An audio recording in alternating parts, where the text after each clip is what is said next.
Welcome, ladies and gentlemen, to the first retrospective in a while.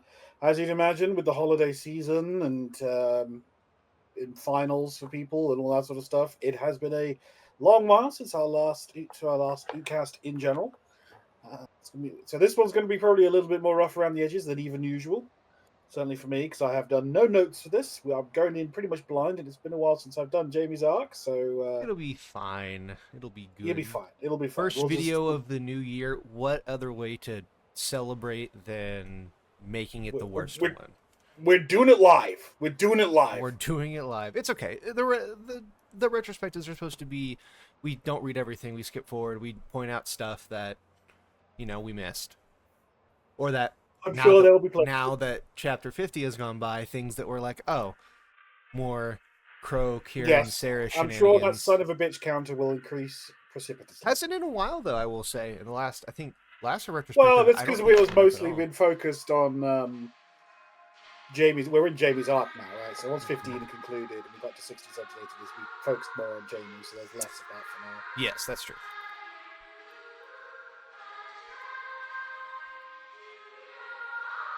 But yes, a absurd amount of wealth that nobody knows how he got it. And it's true. No one. If you notice, ladies and gentlemen, I'm sure I've said before again. No one remembers Jamie's father, but Jamie's grandfather, and they don't know how he got his money, and yet everyone refers to him as the richest man in the world, but they never use his name. Yep. Further to prove that when someone removes themselves karmically in some ways from the real world, they get forgotten, and the world sort of seems to kind of patch around the edges with vagueness.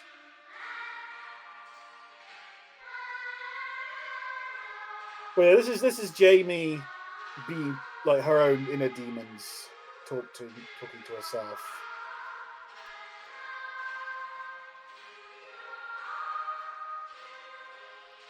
You are Hidaka Hayate. You can't run now.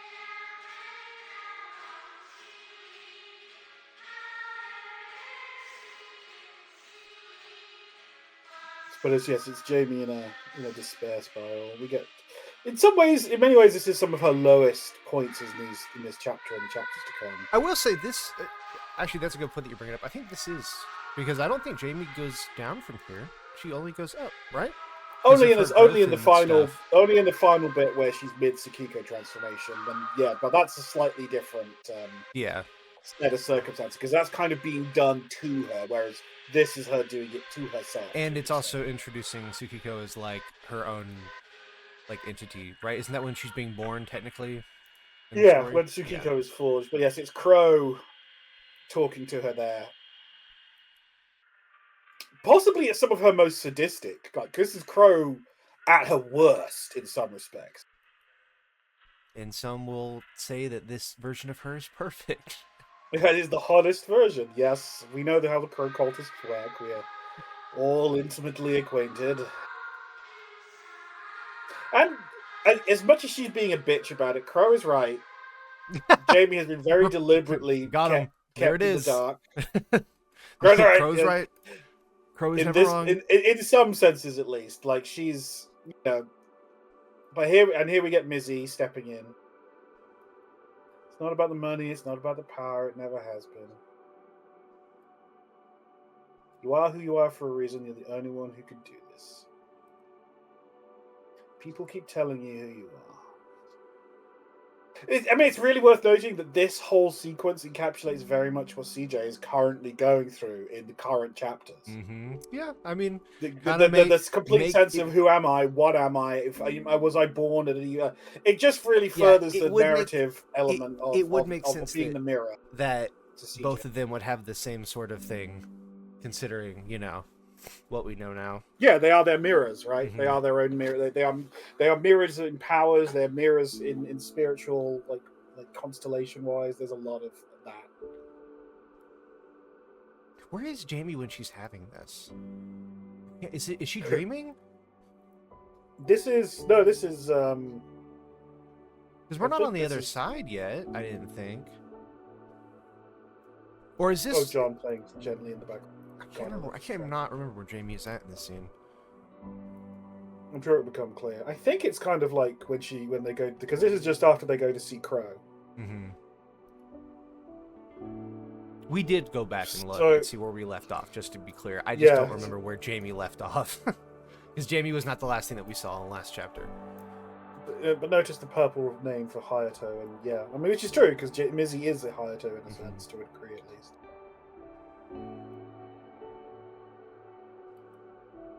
And here we go. First look at Mizzy. Hi, Mizzy.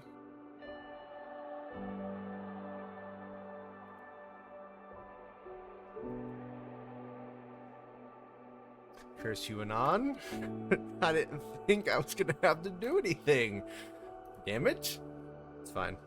It's only a little bit of boobs. I know, but enough that I have to. But yeah, but this really is kind of a starting point of the underpinnings of their dynamic of Mizzy is really the emotional rock for Jamie. Oh yeah, I think. Oh my gosh, I think Mizzy is so necessary for. I mean, obviously, conceptually, for someone who doesn't really get her own spotlight outside of being Jamie's twin. Mm-hmm. But yeah, that was a dream. Just to be clear, that was a dream. But it was probably a spiritually touched dream. Obviously, what with Jamie and Crow popping up. I mean, we know that Crow isn't actually as trapped inside there as she's pretending. At least we know in hindsight. So. Yeah, but on the Mizzy point, super. Chapter 20. Some things are better left unsaid. For someone, you're right. For someone that doesn't get their own arc, right? Because Mizzy is Jamie, just the other half. Yeah, but I mean, I would love it if she got some time, like some proper. Well, of course. I mean, it's really difficult to do.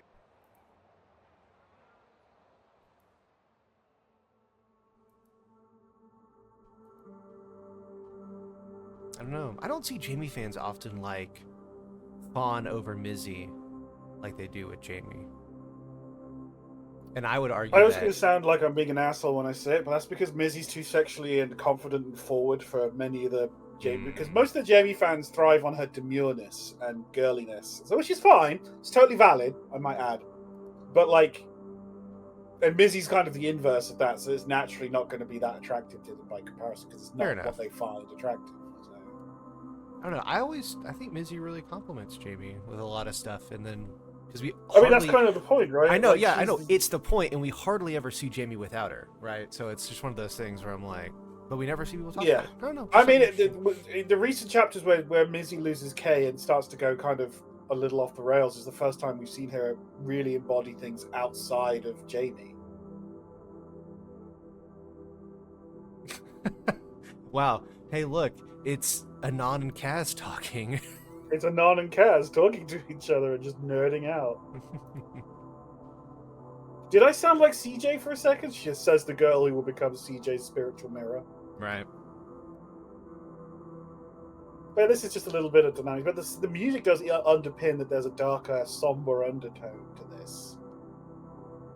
Well, because Jamie's the one who's thinking right now. Right. And we're getting her anxiety and her concern and fear and worrying. And Kieran, in her smaller phase. What the fuck was that? And yeah, that's a son of a bitch right there. How could she choke Koryana? Yeah, I mean, because she is fucking Koryana. Yeah. A lot of this, I mean, yeah, you're right. A lot of this early stuff falls under, well, we got an explanation for it in a little bit as to how that was all possible, which made sense. And then it's like, oh, but wait. Well, but that's how you do it, right? This is one of the, it's a classic move. No, it's good. I'm not complaining. Have a mystery or an oddity, explain it with a really completely plausible thing, but it's not actually, the actual response. I'm saying But in light of anything else, you have to kind of go with it. Yeah, to remind everybody that's watching, you're not dumb for missing this, okay? We were given an explanation that worked really well, and then also given another explanation later that worked even better. So, you didn't miss it because you weren't paying attention.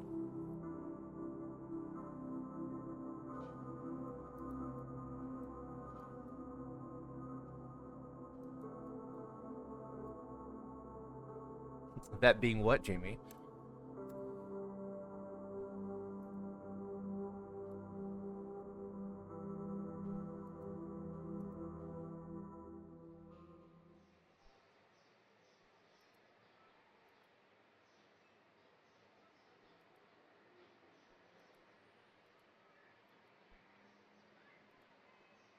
Do I have to blur that? I probably don't, right? Oh, look. Man, get used to this. This will be happening a lot.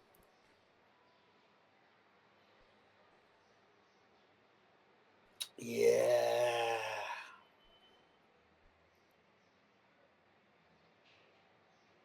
Sarah and Kieran's connection in hindsight was strangely quick, but it makes total. I mean, it makes enough sense in context that you can accept it.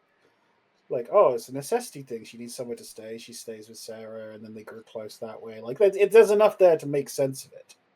Mm-hmm. But the dynamic does fit pretty Plus, Sarah fast. is kind of like, at this point in the story, the person that everybody talks to. Yeah, she's the Like, even emotional, Teresa like, talks to her. Someone that, like, doesn't talk to hardly anybody yeah, she's else. the proverbial Onesan right now in terms of being like Vic hasn't yet really attained her spot as being the head wife, as it were, of the polycule. Reading his mind again, yeah, pretty. So this is another interesting one where it connects to it. Well, There's this is this, where she's talking dude. about, yeah. Listen. I've said this a ton on the Oocast, but I love Misaki, and it's really funny that this right here could be like the summarization of Misaki. There's this little angel on my shoulder telling me not to do bad things. You're You're doing doing great, great, Karen. Karen. I I love love you. you. Christ. But it also really underlines what gets said later that Misaki's biggest power is that her ability to connect with others, her empathy and her Hebe says compassion. that. Yeah, Hebe says it, but it gets says about that nature of things and how because Misaki was able to forgive Kieran and connect with Kieran, that's the only reason 5051 didn't end in disaster. And she's right.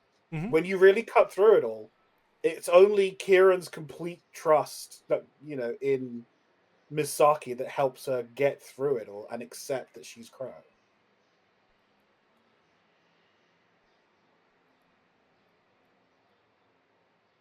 And just Misaki's persistent, support and just constantly being there. You're all right. Well, she should be. She's you. Thanks, me. You're good, me. Ha. Thanks, me. Offers puts on medal around Right. other me's neck. True Obama moment with that. And oh, I remember. Yeah, this is the this is the First, this is the first. this is the briefcase, right? Isn't this the Yeah, briefcase? first. This is where she demands all the spiritual stuff, and Matoya is not happy about it because she at least knows a bit about what happened with her mother and the spiritual stuff with her grandfather.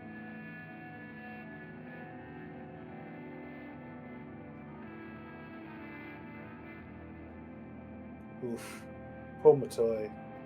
Is there something you'd like to tell me? No. I mean, this is Jamie channeling in some ways higher tech. I know, but say, So hey, you know how your whole entire life we've been trying to make you not like your grandfather? Well, guess what you're doing right now, Jamie?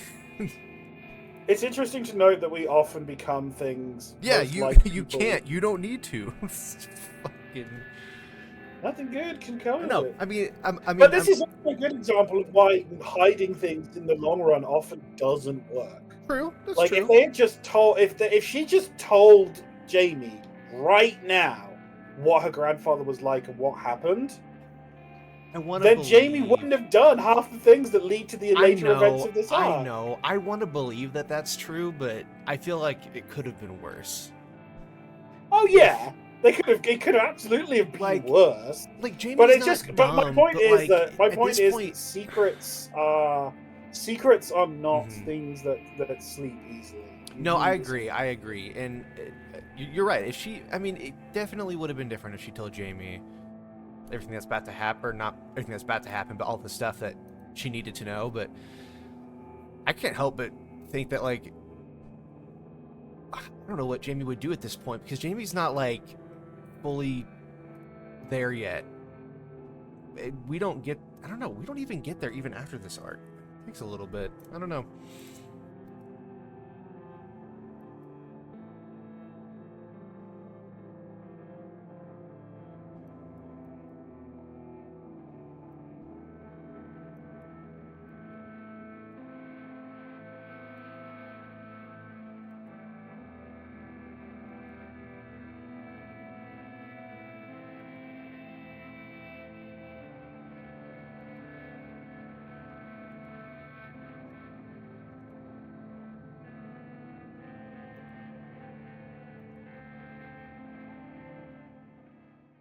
Whatever you do, don't go down into the basement.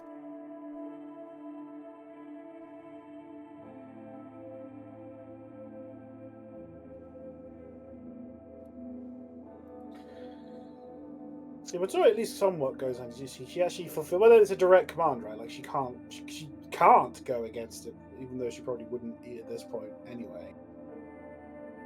But yeah, another hint there that the stuff's being hidden from her with the fact that her father knew. Wait, what does she say here?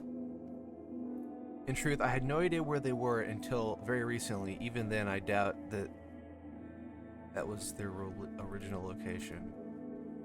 Okay. She's talking about all the books and documents on the occult. This isn't another hint that Hayato does have some hands still in. Yeah, I was gonna say either parents removed it or it was Hayato. It was making highly. it I reappear. strongly suspect it was hidden by Hayato, and that this whole sequence of events was made sure that Matoi could find. Yeah, it. I'm actually better. I like that explanation better because that also makes it seem like, because we know that he's watching like right now, so it would absolutely make sense that he's like, cool, all this stuff I shunted away, I can just make it reappear. Well, maybe not personally, because we know he can't personally intervene in the world directly. Only in a spiritual the sense. Briefcase that only, but like he could already be working with Tetsuko at this. He could already be working with Tetsuko at this point, or Lindsay, or with the way that time works. Yeah. Or he may have other agents who will like arrange things for him. Because later on, when he sets stuff up for Hector, like it's implied that he has the ways and the means to do that. Yeah, because I'm trying to think of all the things that Hayato planned to do and failed, and they came up with backup plans for everything. Or this wasn't supposed to happen at all. So my guess is that Hayato probably still has some degree of people working for him in the real world, even if they don't necessarily realize who they're working for. Hayato could be. I mean, if Hayato could... Yeah, imagine if he was on their side and what an asset it would have been right from day one. Like, Hayato is an awful person. Do not get me wrong. He is genuinely not a good person. Yeah, but what if he wasn't? You cannot, but you cannot help but respect. Yeah. Like, you cannot help but respect what he achieved. Like, he created a goddess from whole cloth in the span of only a few decades of work, which is insane. It is insane. And however, I do want to point out that all of this was planned, everything, right? There was I want to give Hayato credit and be out of all the universes, out of all the timelines and stuff, Hayato's the only one that did it. But we know Hayato was helped along the way, even though he didn't know it. Which really, I mean... No, but even then, the manipulations that Hayato had happened to him were coming from two directions as far as what I could discern or we could discern. Mm-hmm. Orxo most obviously nudged him with her granting him immortality in the first place. Mm-hmm. Crow obviously is another element that was nudging him. But there is a third element which we suspect but we can't prove yet directly, which is Child CJ/Elenoff doing it. And we don't know what he did specifically. Because did he cause Tsukiko to come into existence by manipulating Hayato to the ends he wanted? Or did he hijack the idea of the creation of Tsukiko to solve the bigger problem? It's got to be that. It's too... I mean, in the most recent chapters, Hibi's just calling it out of how BS it is that all this is happening at the same time. Everything is lining up for this to happen. It's insane. This shouldn't happen. Yeah, something is going on. What are the like she says? What are the odds of all these things happening in the same world? Yeah, exactly. Yeah. Yeah. So I mean, I want to give Hayato credit, and if had Hayato helped the group out, it would have been way different. Especially for someone that can ping between different realities instantly and go walking around and looking at stuff. I mean. And just his sheer intelligence. You cannot... he often comes to wrong conclusions informed by his own ego. But I think that a lot of that is because Hayato is working in isolation. Mm-hmm. It's kind of indirectly shown that he works at his best when he was working alongside Kay, who acted at... Kay herself says, he was brilliant but predictable.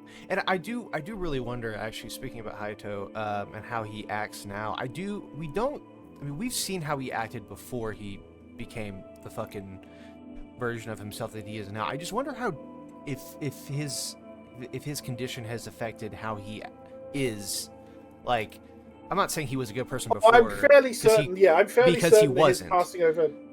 I'm fairly certain that over time, and don't forget, he was exposed to that rift for a long time. Yeah, that's the thing. I'm like, all the other like spirits that are like, I mean, we haven't seen anything that's like Hayato, because Hayato's like the things that happened to him. Well, he seems to be fairly unique. It seems that his soul, not just his body, but his soul was granted immortality by Orxo's manipulations, and that seems what made him outwardly, at least, immune, at least in terms of being killed by or being turned into a half soul in the first place. Yeah. But it obviously affected him badly, because that's when his face started going glitch style before he died. When he was still, we see that in the flashback sequences in this arc. So, I personally would not be surprised if the rift did something to him, and if it didn't kill him, it may have damaged him. But he was already pretty far gone by that point. I think I would. He was already he'd already done some really messed up stuff. I mean, yes, because in order to get to the point with the rift, he had to kill. He had to kill people, right? Like he had to sacrifice a bunch of people for that to happen. Yeah, so he was already. It's implied that he was into the hundreds at least. Because I was wondering, like, was Hayato Hayato was definitely probably not good beforehand. I mean, I think Hayato always had that streak of. I think Hayato always had the narcissistic streak in him. I think that was something that was just part of his nature. But I think that. I will say, over time, it was made worse by what he was dealing with. So, Uxo makes him immortal, but he doesn't know it, and then Crow comes along and is like, hey, I'll make you immortal, right? To fuck with him. She tricks him. That was before he got all his money and stuff, right? Yes, because that's the immortality. The gene treatments for immortality were based off of him. Yeah. He commissioned the research. I really can't. Haito's a bad guy. I feel like we have to keep saying this for what I'm about to say, but I'm like, what is the expected response of Spirit comes down, tells me I'm immortal now, congratulations. He knew about spirits beforehand because he always had the sight. He always had the sight. Did he? And yeah, he always had the spirit sight. He was always able to see them. It's mentioned on the steps when he's talking to. When there's that whole. It's been a little bit, so okay. When he's explaining his backstory, basically, he always had the second sight. He could always see spirits, so he knew about the spiritual in a vague sense. I mean, he was the perfect guy as well, like ambitious but down on his luck and desperate.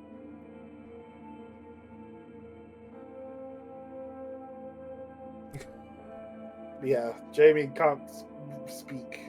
Can't this is clearly an alternate version of our future because AI isn't everywhere. Yeah, I mean, yeah. But that's Jamie himself points out an issue here where that is a brand up-to-date security briefcase, which shouldn't be possible. Yeah. We know that spiritual entities find it difficult to directly intervene in the world, but it doesn't mean they can't. It's just really difficult and comes at a cost and with risks. So, I mean, one would presume that Hayato, when he was alive, as part of his life... Well, my guess is Hayato, when he was alive, set up contingencies, including, this is a highly important set of fire. Yeah, I mean, let's be real. Okay, I mean, yeah, let's not forget. The number one thing that led Hayato to this fucking path is him being too fucking smart. I mean, he was genuinely super fucking smart. Yeah, so my guess is he set up, a bunch of contingencies and to set up for his own... Because at that point, you have to bear in mind, he had planned for this to be him, quotation marks, doing this. And he wouldn't necessarily remember everything, but I think the intent was that he would remember, right? So... Yes, because, I mean, he made Jamie the way that she is with, the big brain genes, because that's, I assume that was because he wanted to fit all of his fucking, Well, her gene mods are a mystery. We don't know explicitly she had a savant package or anything. Well, we know but that... presume that she did. No. Because bear in mind, modifications... Wait. We know that she got stuff done to her brain. There's only one thing about her that we don't know. But were they smarts boosting, or was it all part of the same stuff to make her a better vessel for him to reincarnate? We know that... man, I'll have to pull up the DM at some point. Or Anon said it somewhere, because I don't know if he DM'd me about this or somebody else, I don't know. I remember Anon being like, there was like, we knew all of Jamie's gene mods except for one. And he specifically called that one out as one that we do not know what that is yet. I remember that. And one of them was like the big brain genes or whatever we want to call them. What, And there was, CJ? It was, no, for Jamie. Okay. Well, it's just, I think that the gene mods she had, I thought were always the ones that made her a better vessel for Hayato. Well, it probably was, because I remember that it's not just, again, I don't want to be saying stuff without specifically remembering. But here's what I do remember. I know that it was to make the vessel smarter. There was another one that I thought it was some sort of like brain related one, and then it was a third one that we didn't know what it was yet. And I swear that I thought maybe, I can't remember. I don't remember why I would have been asking Anon about Jamie, but maybe he said this in public at some point. I'll have to look it up after we're done with this episode. I remember that specifically because I didn't think that was a point that I was like, I figured that we were going to get revealed what that mystery third gene was, and that it was probably going to be related to what you're saying, which was it was probably to make her the better vessel. Had Hayato actually taken over the body. He said, because Hayato says himself that he needed, like, making a vessel to incarnate into requires a lot of things to be the same. Mm-hmm. So you could make an argument that Jamie may actually be a clone of Hayato, but gene modded to be like a clone of Hayato, except for her gender. Yeah, well, because we know we know that. I think this is why we're doing this retrospective, by the way, because a lot of this is complicated. I specifically made that a point. We know that the only thing that went wrong with Hayato's plan was that Jamie's mom was like, no, I want to have a girl. And then that fucked up everything because then it wasn't similar enough to Hayato for him to take over. Right? Yeah. I remember in this, we'll look in this chapter and I'll, these next couple chapters to make sure, but I remember that Hayato like planned out, everything was perfect, and then he added stuff onto it, which was like making him even smarter and making him have even better like cognitive abilities and stuff. And then I don't remember, like I said before, I don't remember where the third Gmod thing comes in, or whatever that extra one was that we just don't know about. And that wasn't too long ago. That was like might be the part that makes Tsukiko makes her a suitable vessel for Tsukiko. Right. Or yeah, it totally could be. Or it could also be. Here we go. It could be related. Here to we go into the first communication from Hayato. Mm-hmm. Presumably, he put a piece of his soul or imprinted it into these. If you're reading this, I'm hopefully long dead. This is some of Hayato's best because he does love to monologue.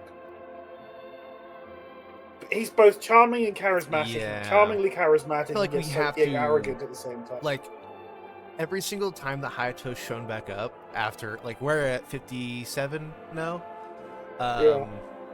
Every single time Hayato has shown back up, this little voice in my head goes, "No, guys, he's not the main villain."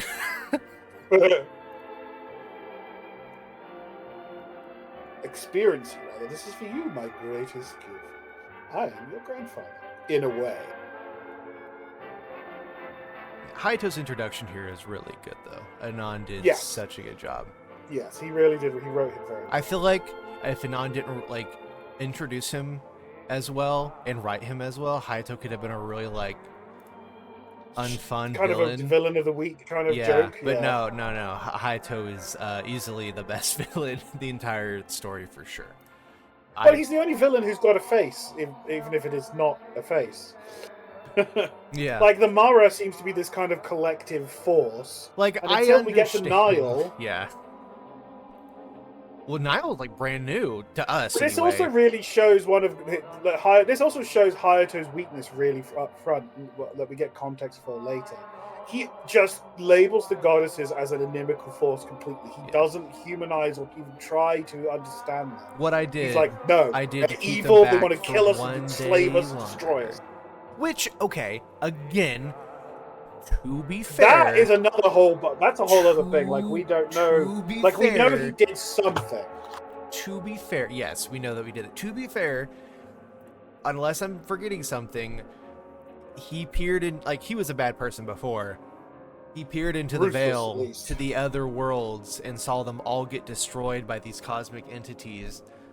I can't really fault him for thinking, oh shit, it's gonna happen to us. Well, yeah, now, no, I mean, like, the once threat is again, real, for sure. what's No the one's way? gonna- What's the way we go about doing that? Oh, I'll make myself a god. Clearly, that's the correct choice. Well, like, it's just the fact that he tried to do it solo from the start. Like, a reasonable person doesn't look at entities on the scale of the goddesses and think, yeah, I can take that on myself. So I feel like this right here is the answer to our theory that we made a bit ago, which is you can steal the fire from the gods just as Prometheus did.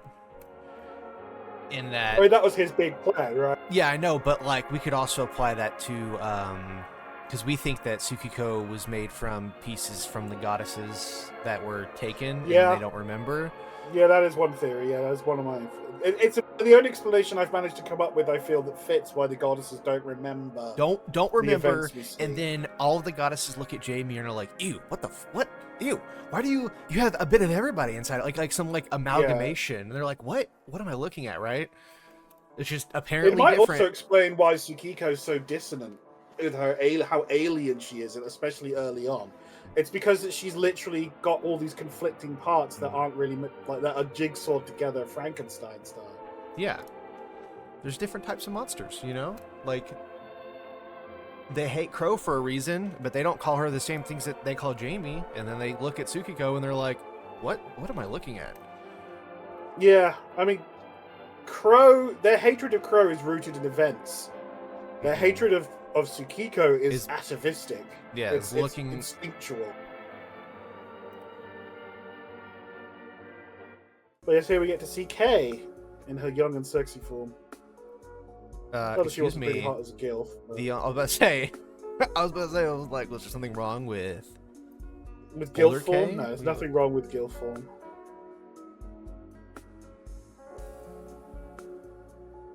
And Kay, I do believe that Hayato did love Kay. Like, the closest that someone like him could ever get to truly loving someone was with Kay, and probably with his ex-wife as well. So it's not that he's completely, like, remorselessly emotionless, at least back then. This is one of the only times that he talks about his first wife. Yeah. He said, I lived and breathed for that woman. I would have happily left this. I mean, it's quite likely that her death broke him in a real way. Like, maybe that's where the real root of his narcissism comes from, was that he couldn't reconcile her death. So he, you know, there's a lot it could be, but it could easily be that. Huh. That's really funny.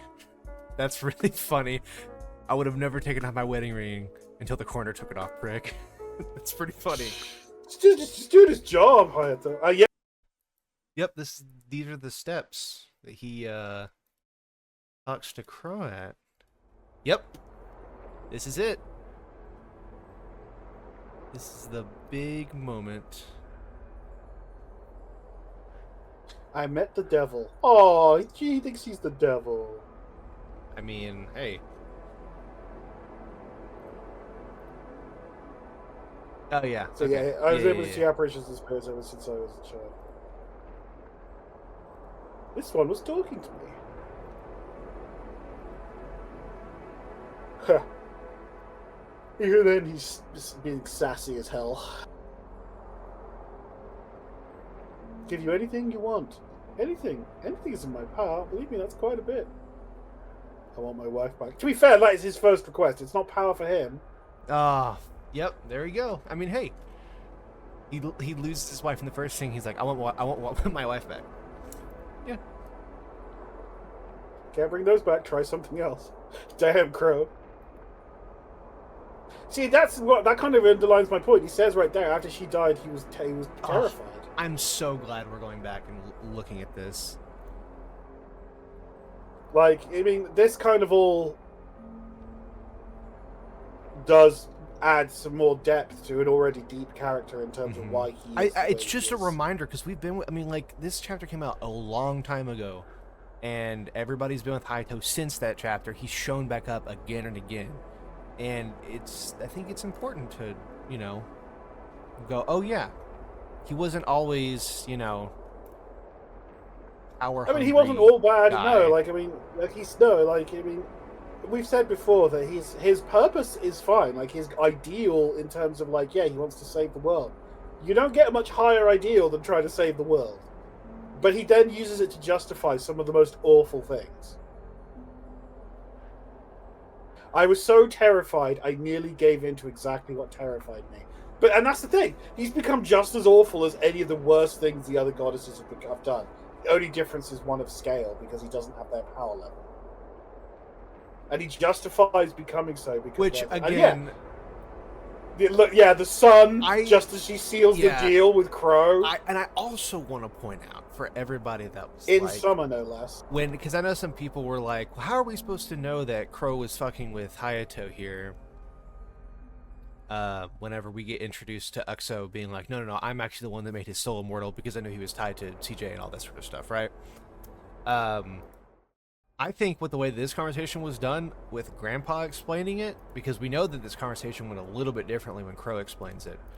Yes. I think because we, the viewer, are viewing this through Hayato showing this to Jamie, I feel like it was just clouded by only what Hayato wanted to focus on here, which was... Well, that's the downside of having it from one perspective only, right? Yeah. I mean, fuck. I mean, trying to trust Crow from her perspective either wouldn't be great either. But it's interesting. I wasn't some genius, despite what my biographer wrote. But he was. He just wasn't a genius at biomedical shit. He was a financial genius. Like he proves that later on.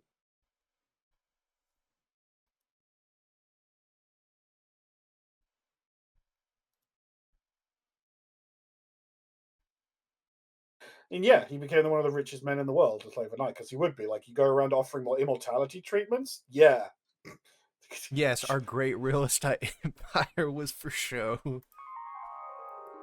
I mean, he had to find a way to justify all his assets, right? So, and here is Jamie's dad, Mr. Hidaka. The man-child I've been waiting for, my son. Floozy. God, didn't we all miss Floozy 117? And there's Mizue Mark 1. Along with K. Yeah.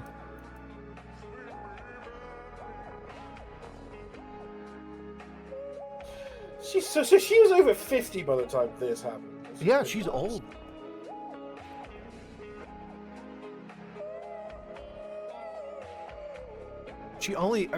Let's not forget, the only reason why she looks old in the present story is because of the draining from Crow.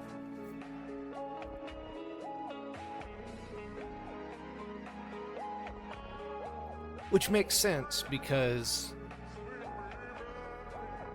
I wonder, with how the Gmods work, it's probably the same. Never mind.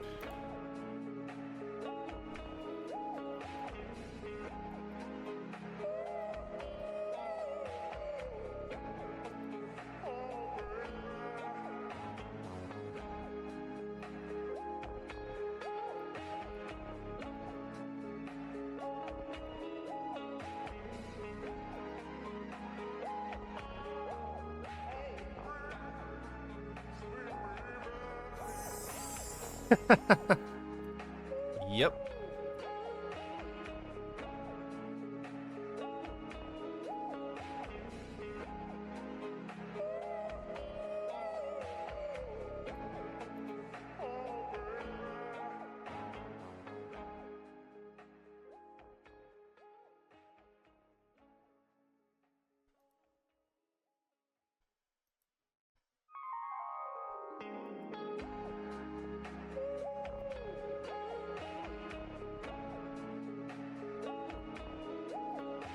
Yes, we all get a little bit of a youthful drama there.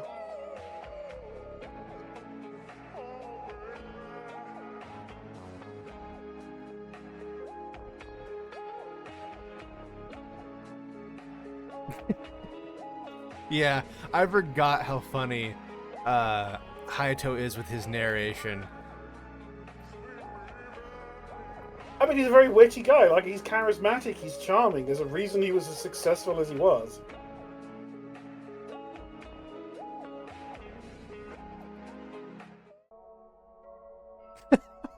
It immediately Crow, I can fault you.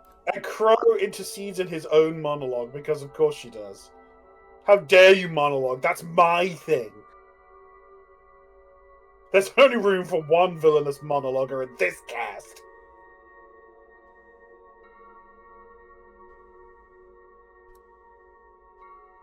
But it's worth noting that even now, Crow is manipulating him. Like, even with all of this.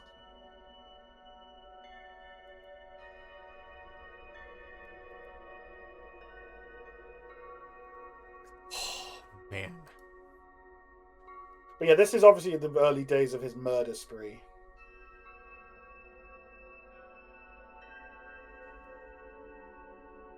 It's weird that it's less about what she can actually see, it's what she's supposed to hear, right? It's the sound, even if it's a spiritual wavelength.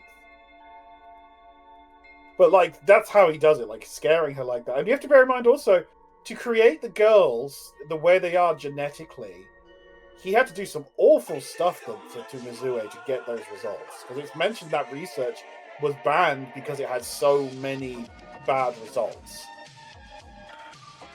Mm-hmm. You look like an idiot in this. Bear in mind he's wearing Sujei's colours, kind of. Or some of them at least. White jacket. I do think that the style is very... I agree with that.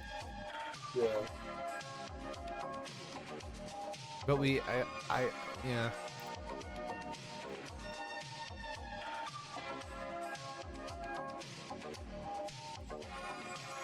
$15 billion. Which is how much? How do you have? How much is 15 billion? It's in the millions of dollars.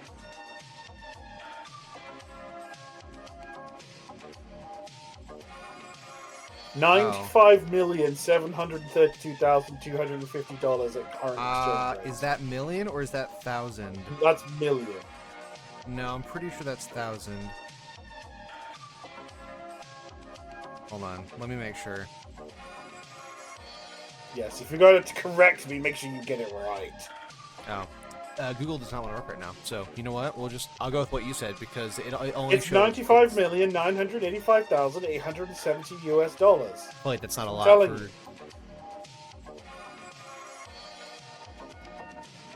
Yeah, 95 million is pocket change, right? Yeah.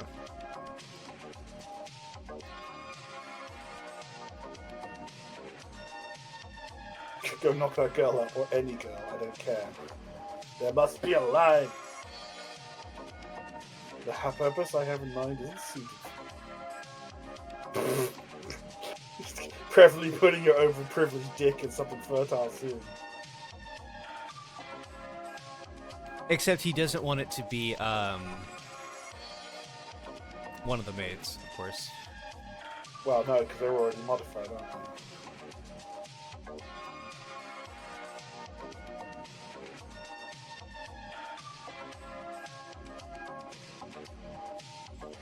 Also true. Not marrying Kay was probably the worst mistake he made. Yeah, I mean, interpersonal stuff. It makes sense though that the whole entire thing that led him down this path was, grandma dying, and well, he says that, and that out of everything that Hayato has said, we've seen no evidence to say the contrary. Yeah, but I think that the problem, it's really hard to say though with the narcissistic types, because he is the one talking right now. It's fair. Yeah, and the problem with narcissistic types is that they do feel love, but that love is couched in very selfish terms. Mm-hmm. I will say, to back up your point, he does say that the thing that he was most afraid of is after grandma died, he was like, she died unpeacefully, she didn't get to rest properly, and the thing that he was afraid of was like the nothingness at the end is really what he was like afraid of, is what he says. Well, it's because he admits with something that, he can't control. But that's the thing, I mean, it's stated many times by people who know him incredibly well, and this is Mizue cracking, Mizue Senior, I should say, cracking.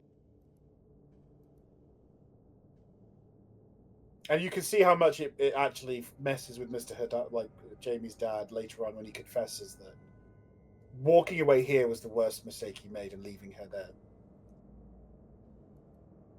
Like, she's begging him to stay and help, but it's just the person he was back then, and clearly, I suspect strongly that that was something that pushed him back, like to being a better person. I mean, like it pushed back on his worst instincts.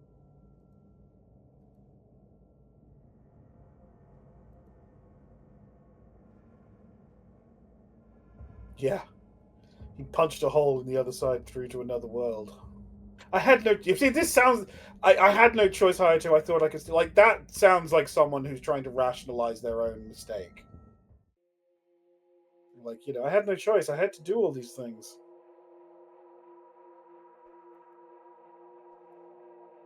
It's not that But yeah, stressful being a maid. Well, I mean, to be fair, he doesn't understand what's at stake, does he? He doesn't know anything. No. So.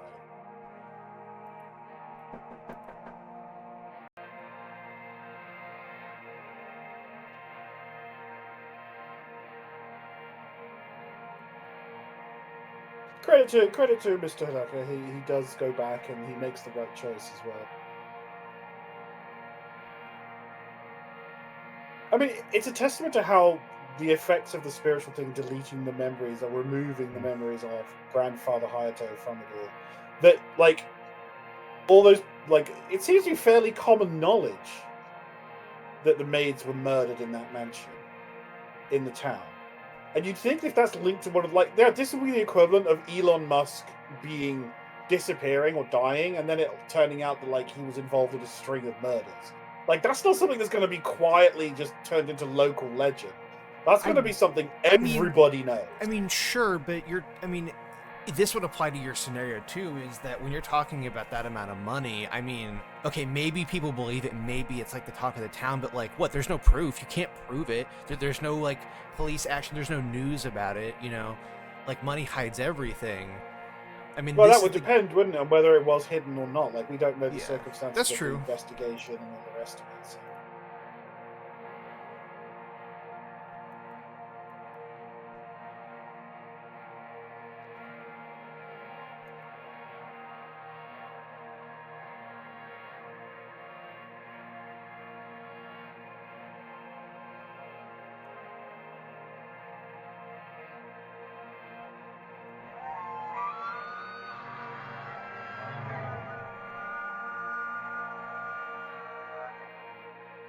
First time we hear the scream of the half souls. Whatever your face, I'm quite alright, dear. Yeah, it's interesting that sometimes people see that his face is messed up like that, and then other times they apparently don't. It's it seems to be very changeable. You won't even have my name. I mean, it's, when you think about what he's actually being offered here, that's insane. That's turning down, like, tens of billions of dollars and everything you could ever want. Yeah, well, your dad is a fucking, like, actual killing your maids to summon the fucking Well, he doesn't rift. know that yet. He just knows that something really fucking weird is going on. Well, yeah, what does he know at this point? He knows that He knows that Mizuho is in office. Yeah, older. Is in awful state. He knows that there's something weird happening. And that they all disappeared. And that... Well, no, he doesn't even know they all disappeared. He just knows that Mizuho's disappeared. Well, she says on the phone that everybody in the house is gone right now. Yeah, but they could just be like, there's plenty of mundane reasons for that. She doesn't know that they're dead or anything. And then he mentions the kids here because she mentions it when she's breaking down. So, yeah. I mean, I don't know. If I'm like, okay, we're leaving, and then immediately my grandfather's taking the most drastic action of, if you leave, you're never getting anything from me again, the same day that he was like, by the way, I want you to leave and never come back. I don't know.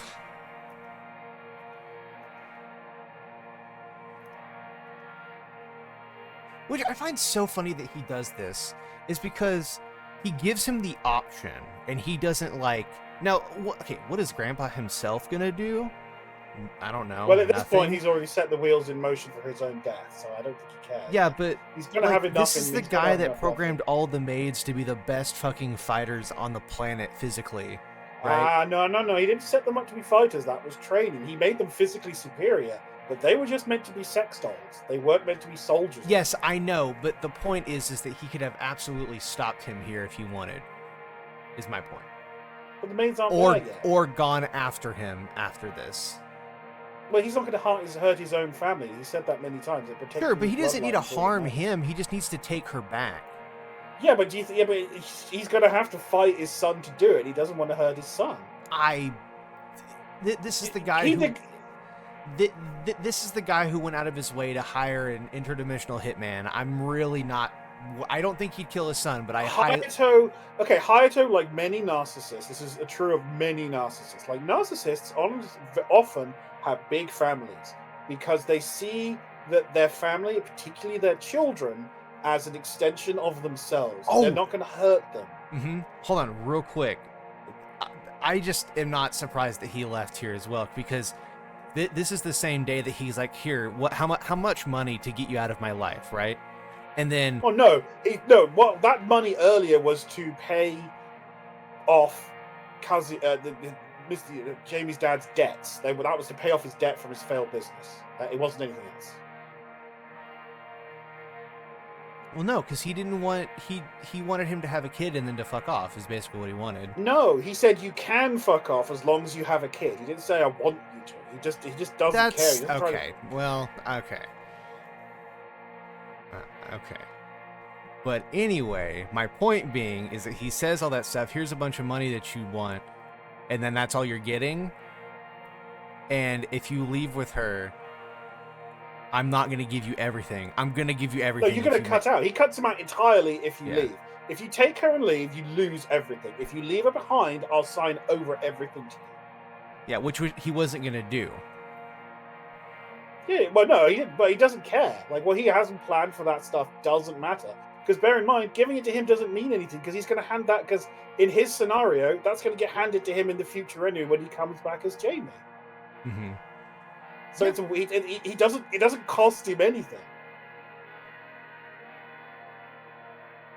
Yeah, because that would have been the perfect solution for him to get around all this mess. Yeah. Would be like, cool, okay, great. Everything's still back on track, and I've lost nothing. But he obviously needed Mrs. Hidaka for some particular purpose. Yeah, I don't remember. We'll have to keep playing through. I presume that he found that she was I would guess that it's because she was a perfect vessel for creating the baby he needed to possess to be reborn in. Like, he says that everything needs to be as perfectly lined up as possible to create the circumstances for a rebirth like what he wanted to do. You need to get everything, all the terms and conditions and karma and everything as perfectly aligned as possible. So my guess is that she was a very good candidate for that.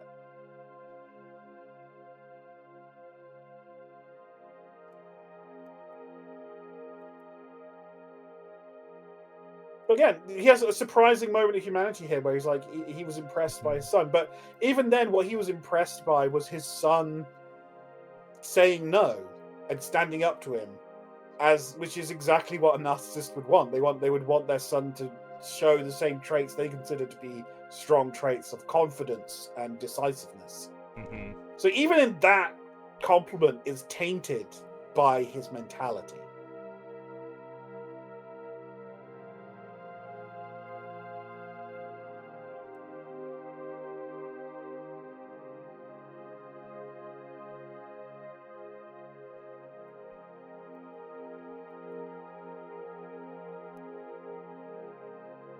And then he does what his grandfather wanted him in the end to do in the end. You see, he did. Yep. She was conceived the night they ran off.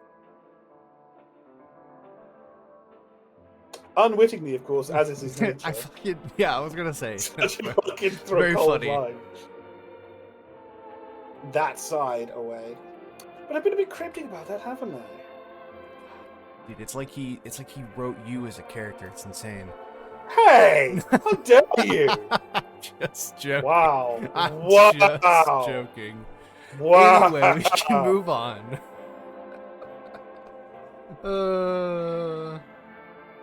This guy. You heard it here, ladies and gentlemen. This is how the Ootcast comes to an end when he starts dropping stuff like that, you know? Oh, We know who to it's blame, people. fine. I killed the Ootcast. I thought I made that pretty You, fucking yeah, clear. you trying. You trying. Yep.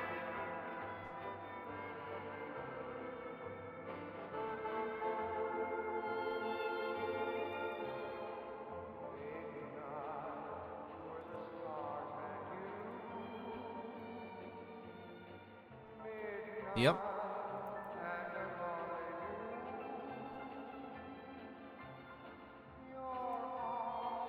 So he did some. I mean, it's interesting to ask what he did to trigger the rift in the first place. Yeah, this is the thing. Hayato here highlights.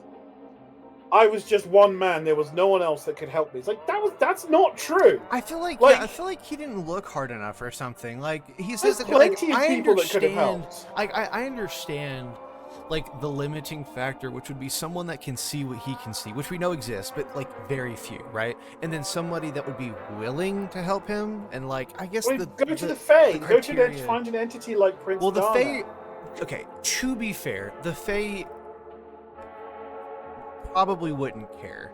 I'm not gonna lie. Well, some would. Like Prince Dana, at least was something. There'd be a resource you could tap and talk to, Like, and get information from. Sure. And not just them. You know what? Let's make this even simpler. Sure, but this hold Go on. find the goddess shards, talk to them, and be like, "Look, you have to prove it." And he can do that. He's a freaking sorcerer by this point. He can wield magic and show them stuff to prove that it's real. You are a shard of a goddess. This is what's going to happen. I do wonder if we're not blaming Crow enough for how, and I mean that like non-jokingly, for how like Hayato views the spirits and stuff, because all of his life they didn't interact with him, they didn't talk to him, and the only one that did is the one that he thinks. Well, I mean, it's not like she didn't. Yeah, but because he is at fault. But an intelligent person would not base their perceptions of all spiritual entities on just one. Well, sure, no, I agree, but this is the only one that's ever talked to him, ever. Yeah, but again, like that doesn't matter. That doesn't mean that they're all like that, because he knows that all these other ones exist. They just haven't had a reason to talk to him, but they don't know, or he doesn't know how to talk to them. Like, there's a lot of possible variables. It as an explanation, it's a bit weak to me. It would be more something he would rationalize as a reason not to do something. Jamie having a psychedelic event. Well, yeah, I mean, she basically just had a full-blown like vision pressed into her brain. Poor Jamie. But it's worth noting through that entire thing, Hayato didn't acknowledge Jamie as a girl at all. It was like that he was speaking to just very generically. Like, your mother, you, lots of those sorts of words. Not much in the way of he or she. Yeah, I'm trying to think with how he's still trying to do the plan. He's just trying to. If these are his memories and thoughts imbued directly into that paper, then it's literally basically a recording. It's basically like a recording. Yeah. That's the thing. Is I wonder if.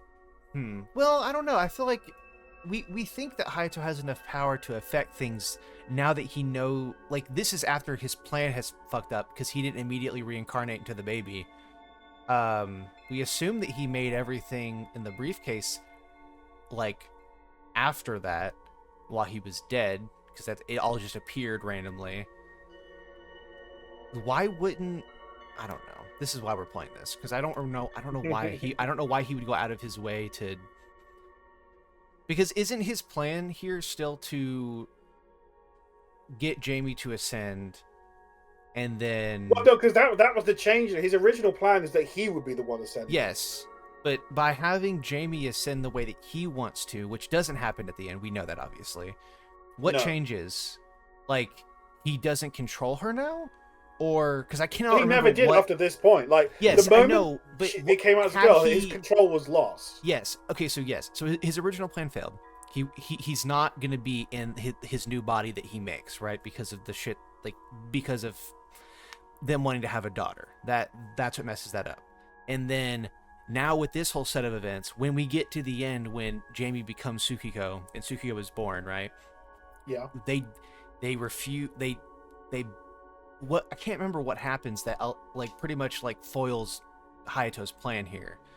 Because what was his plan? Was his plan to control Jamie now as Tsukiko? Okay, so the way his mentality worked was that Jamie would become Tsukiko, Tsukiko would ascend, and then just by the nature and depth of the threat and the information he presented, Tsukiko would naturally do what he wanted her to do. Okay. And save the world and take on the goddesses by drawing on their power and draining them dry. And then that only gets messed up because of CJ. Right? Yeah, because Jamie, instead of doing what he says, I just couldn't Jamie, remember. I was like, Tsukiko, I should say. I was like, I just couldn't remember. I was like, how does this help Hayato at all? Well, I mean, this is his last gambit. He's trying to make it work. Do bear in mind that at least up until the point where she truly ascends, he can basically puppet strings her, but just because he's more powerful. Because she's an empty vessel up to that point.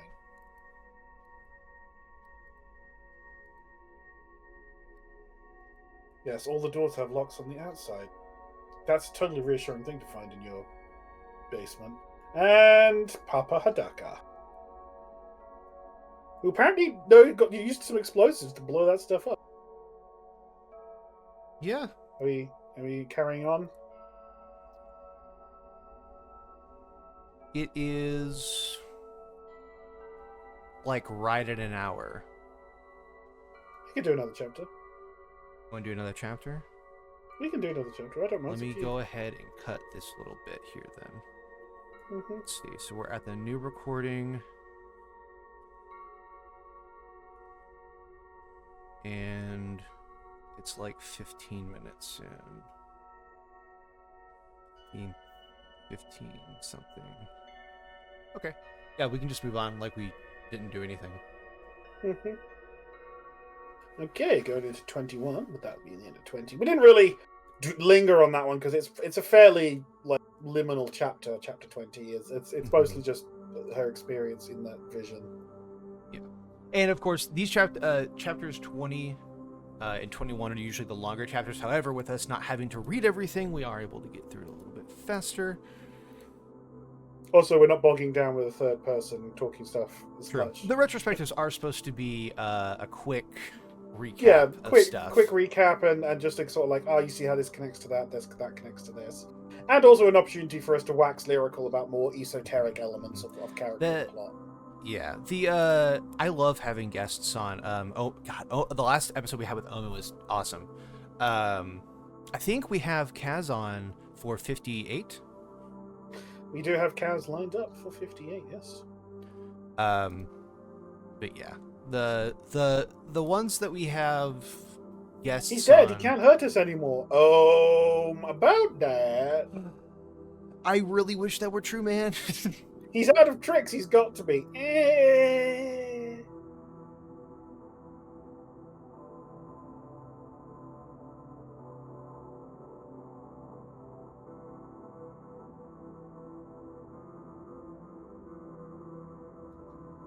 Everybody's so upset. Understandable. Jamie is pretty adorable. And, I guess they're the parents or whatever. Mama not letting go of her baby anytime soon.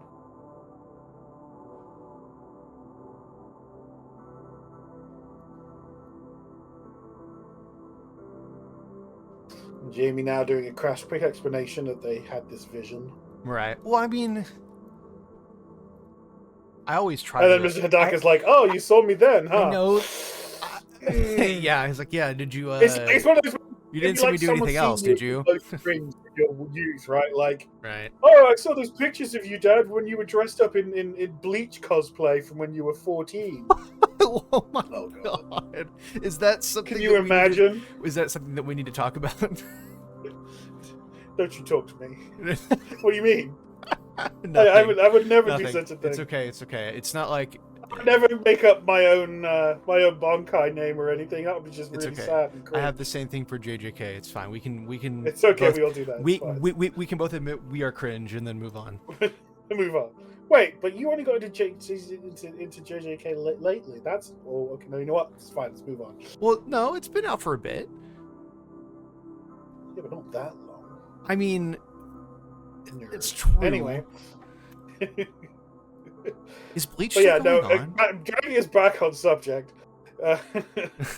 Anyway, we get some reflection from the more mature Mr. Hidaka. I was going to say, I always like to I always try to picture these moments because, like, I know that a lot of this game you can't imagine as being real, like in terms of like situations, because it There's can't a lot ever of happen. fantastical, even like, as emotionally grounded as it often is, the events themselves are. But like this situation, in my early years. like of Jamie being like, I don't even know how to explain it. Like it was all a dream of like things that happened while being narrated and shit like that. Like how do you explain that to someone? Like imagine, like you said, like going up to your parents and being like, I saw this specific night from your past, and then explaining it in full detail. Like as a parent, you're like, what the fuck? Like what are you? How do you know that?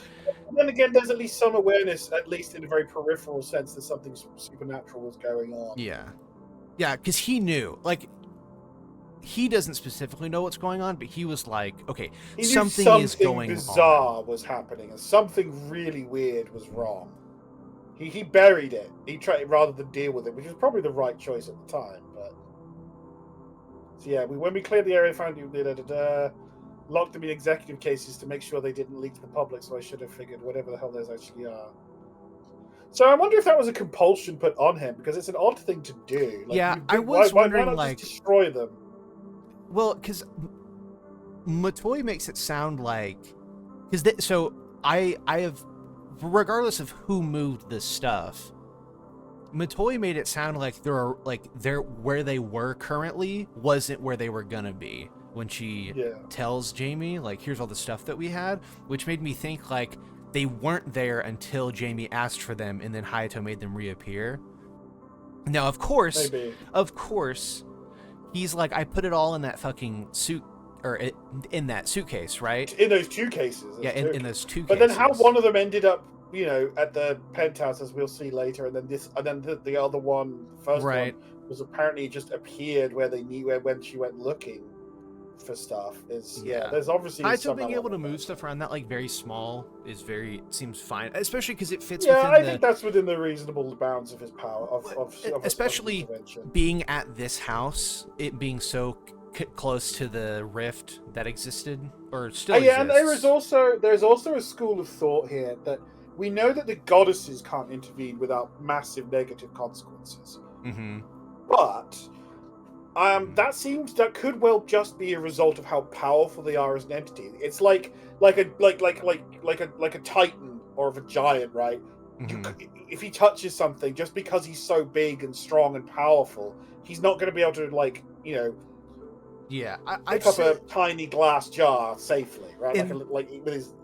Whereas if you are something weaker, like on the level of Hayato, maybe you can interfere more easily, but because your powers aren't so sure. If your whole entire reality, it's like this is a little from the goddess perspective, they would never need to do little tricks like this, like making books or suitcases. No, I don't agree with that. That's almost all of Orkso's power set in a sense, because that's how the karmic web she weaves works itself out.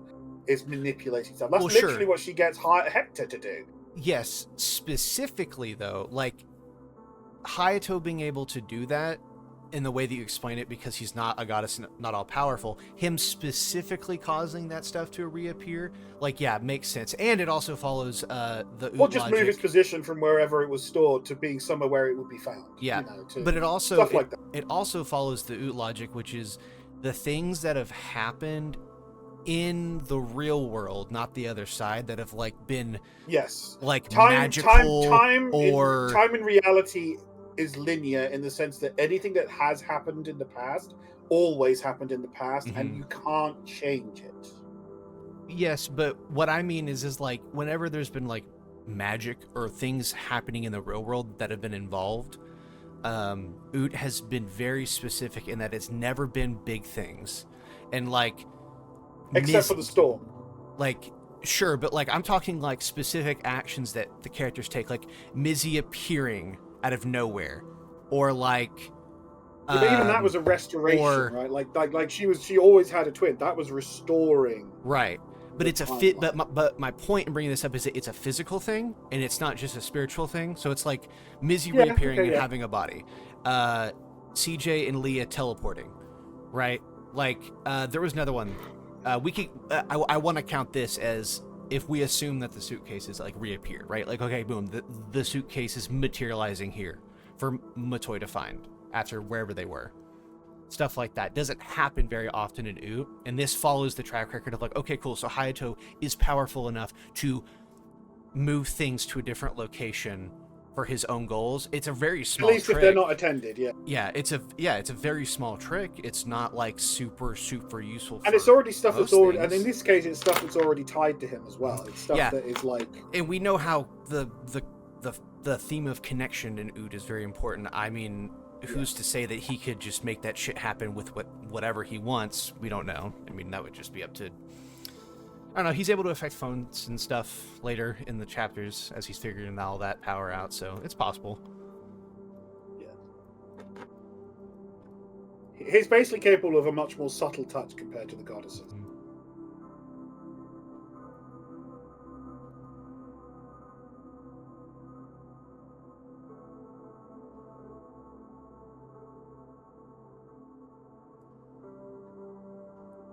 Yeah, so that was paying off his debts. In arranged marriage to someone you hated. Wow, I must have really flubbed my words. The stare. No, he's right. He did run away from an arranged marriage. To me. That's what makes me think that Mrs. Hidaka was the right vessel. Because they were originally in arranged marriage with each other. That's why he said he needed her. That's why he said she was the right, like, you know, all that stuff. I don't think it was like necessarily that he that Hayato created her or anything like that. I think it was more along the lines of she was the right vessel he needed in terms of genetics and karmic elements to make his plan more likely to succeed.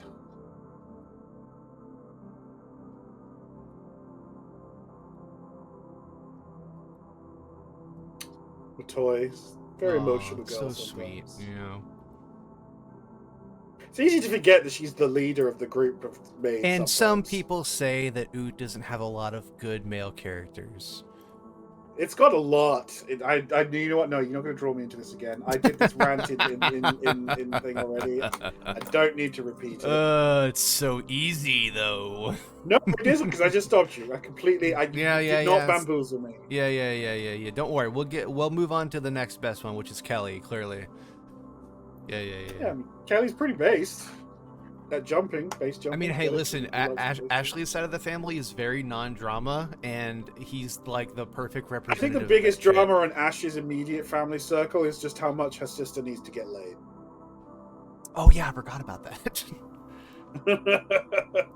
Yeah, the biggest drama is how much her mom wants to pimp her out to CJ, apparently.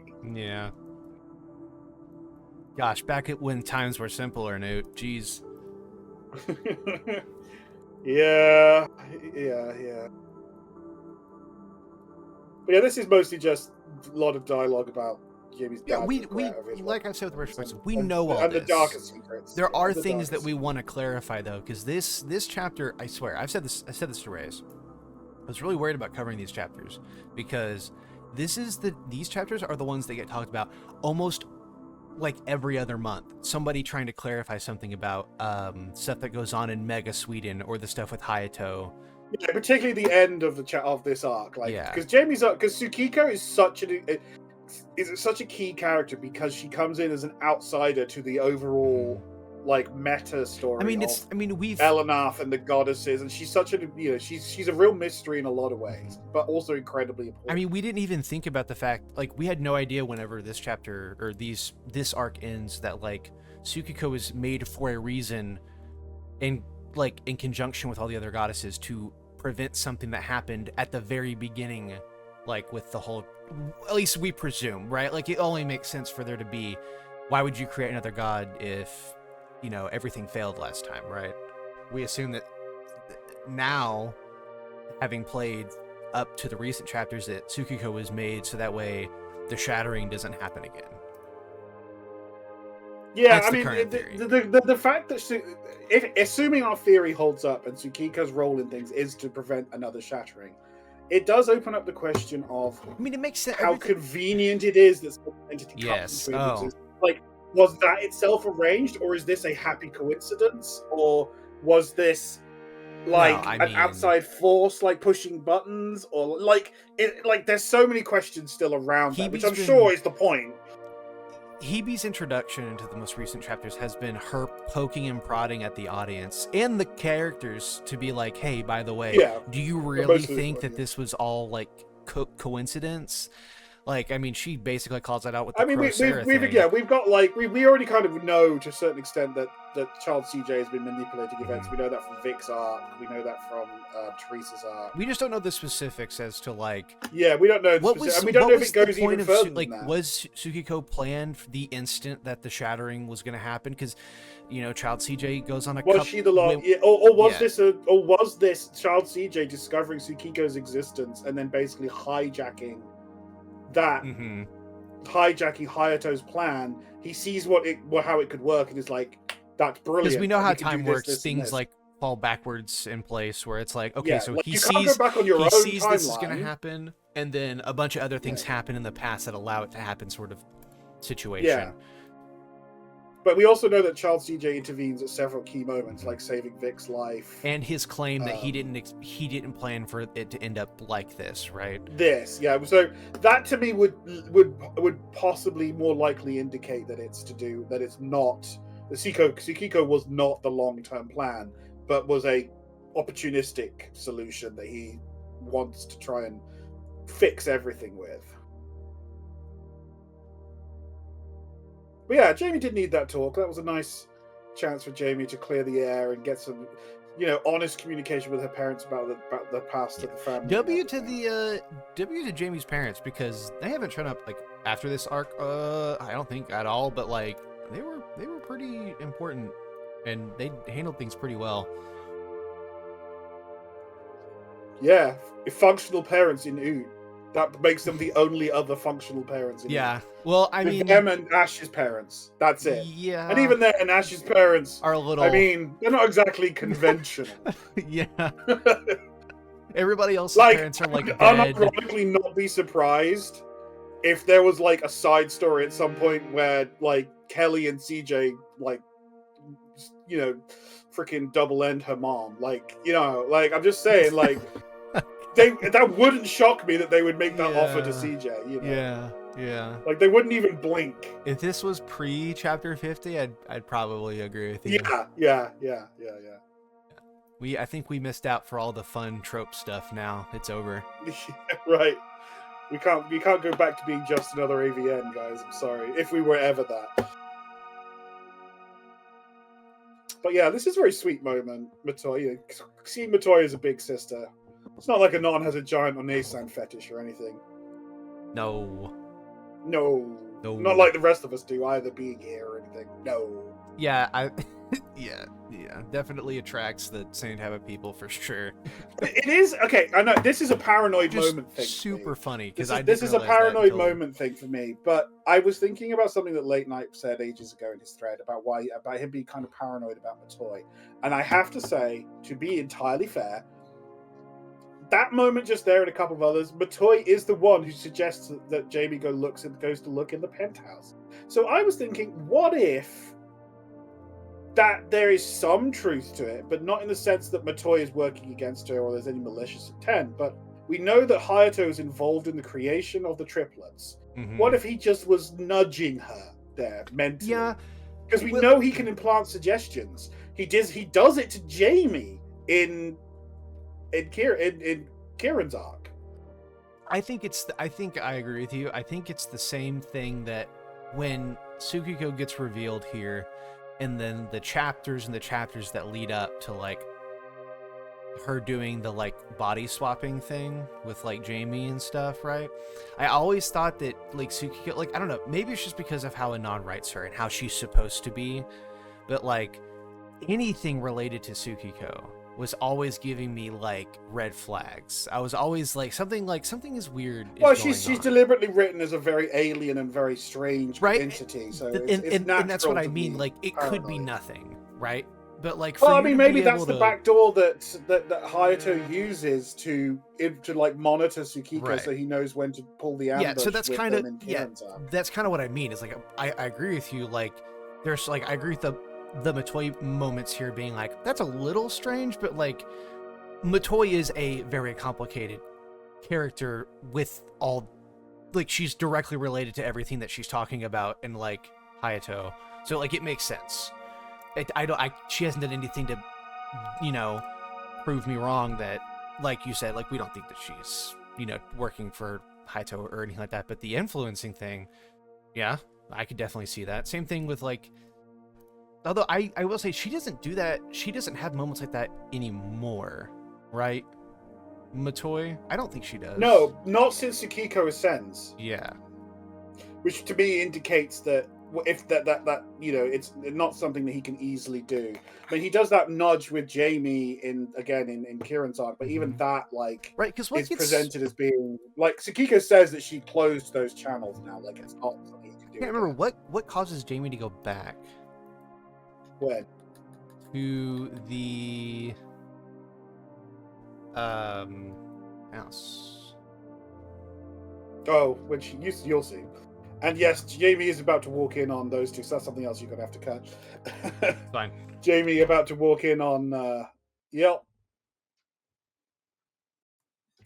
Oh yeah, hey look, it's the face that everybody likes to meme about. It's the one of the famous sticker faces, yeah.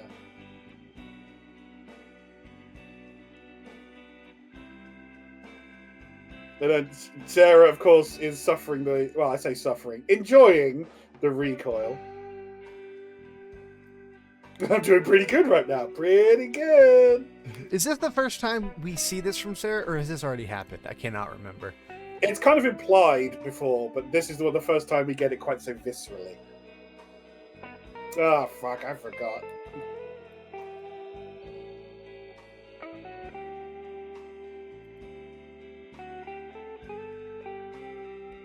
But yeah, this kind of furthers what you were saying about the role that that Sarah has with the group. Yeah, Sarah, like, but that gradually changes. She kind of takes on a much, she, you know, it's kind of a jump really from this to like the jokes about her being the bimbo Gyaru, and it kind of shows how she, as a fae, just naturally kind of reflects what people need. I was gonna say she literally like it's explained to several times, but like she's literally just filling the role like of whatever's needed. But at the same time, it's not just an act. Yeah. It's not just an act. It is her. It's just the parts of her that she's showing changes to meet the needs of the moment. Mm-hmm. Like it's not intentionally manipulative.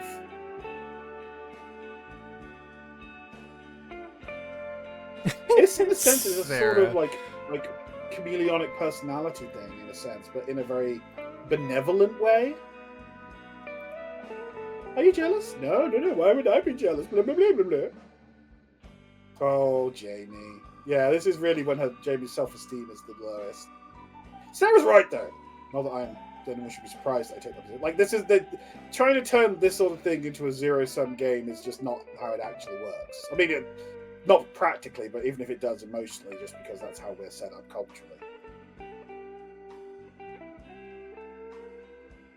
Yeah, this kind of actually touches on something I thought about earlier today, funnily enough, when we were in the public spoilers chat talking about Jamie's horny, basically. And Jamie insists that she's not into girls. But I don't feel, maybe one of the reasons that's the case is that she tells herself that and tells others is because she feels so inferior to them, she would be terrified of doing stuff with another girl because it makes her feel inferior. And now that she's kind of grown up and no longer feels that way about herself, especially since the glow up she's gotten on the other side, and she's, actually gotten sexual with CJ and has, confidence in the fact that he finds her attractive. Yeah, it's really unfair for Jamie right now. It's really unfair for her because she's still not just that, her whole life has been like that. Like imagine growing up having to dress as a boy and to be as blandly as possible so that no one knows really all for the sake of owning the company and money. And and then another thing that we can just blame Hayato on. Friends, Your best friends are Leia, Vic, right, Ash, right, and right. Teresa. Oh, well, it gets even better because if we want to go even further down that train, was like, oh, it was always CJ, Jamie, and Vic on that street since the very beginning, and it's like, they were the yeah. first group to get together. It was the three of them, and then Leia came in later. And your parents like, cool, so if you want to own the company, you got to pretend to be a boy, and then immediately you get like, oh, by the way, your best friend that you're like totally in love with is in love with the hottest girl that'll ever exist. Yeah, like the perfect Venusian right? woman who's like, yeah. It's like, so like it makes sense why she's got all of these complicated feelings around not just the polycule, but sexuality in general, and especially the idea of being with other women, because she knows that in the context of the polycule, she's going to be doing it with girls like who are like, in her eyes, so much better than her that it's just going to highlight how inferior she is, at least in her mind. Mm-hmm. But as she's gained in confidence, as we see particularly in the orgy scene in the start of Kieran's arc, that's kind of changed. And now that she's got some confidence, bear in mind that Jamie, as much as Jamie overlaps with Mizzy and Matoid, those both overlap with her now. So, and it's pretty clear that the triplets are into anything that they're into.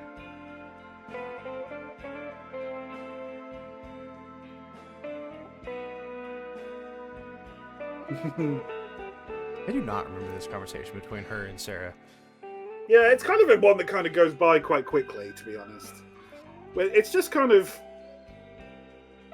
a discussion between but it's also a way to establish how Jamie is much more demure about this compared to the others. Like Vic doesn't give a shit about being seen by people within the group. Well, it's because that's like the whole.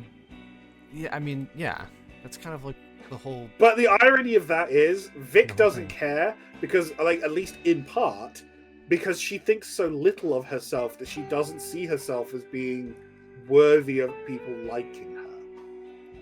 Like, if you think about how she presents herself sexually to CJ, it's almost always in the context of pleasing him. She draws her pleasure from seeing him be happy and pleasured. That's her primary source of emotional derivement from sexual act.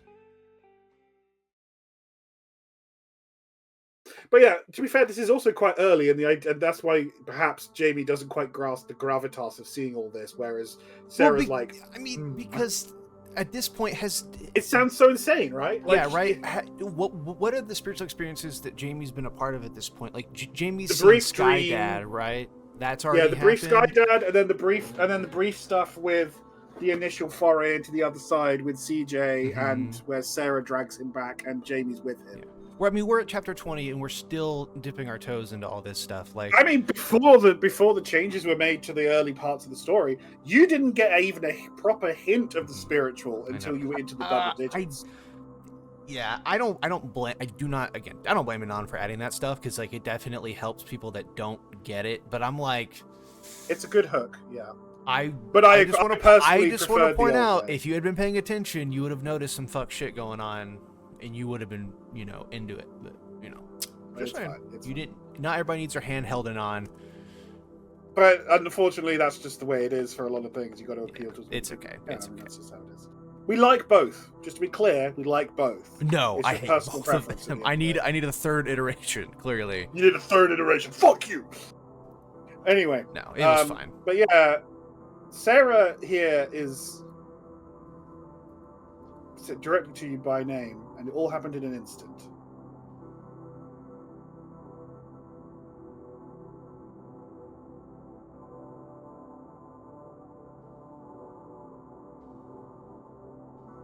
We got a little bit of insight about the other side here, which is always good to have. Which we know what Sarah means here is because Mizzy's over there.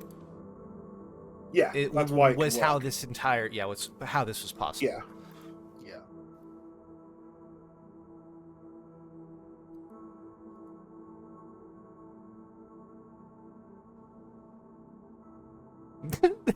There's no. He's dead. There's no reason to rush. I mean, to be things. fair to her, she has no idea. No one has any idea Yeah. that Hayato is what Hayato is yet. Oh, yeah, ain't that the fucking truth? Right. The phone sound.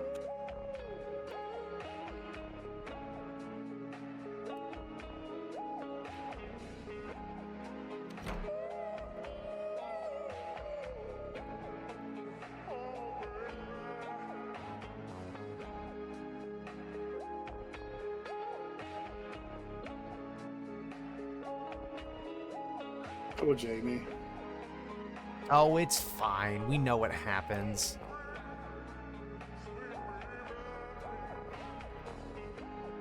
Vic's my girlfriend. Oh, we've all kind of been there at some point in our lives, ladies and gents. We all have, where we see someone we like is with someone else, and it's just like critical hit to the heart.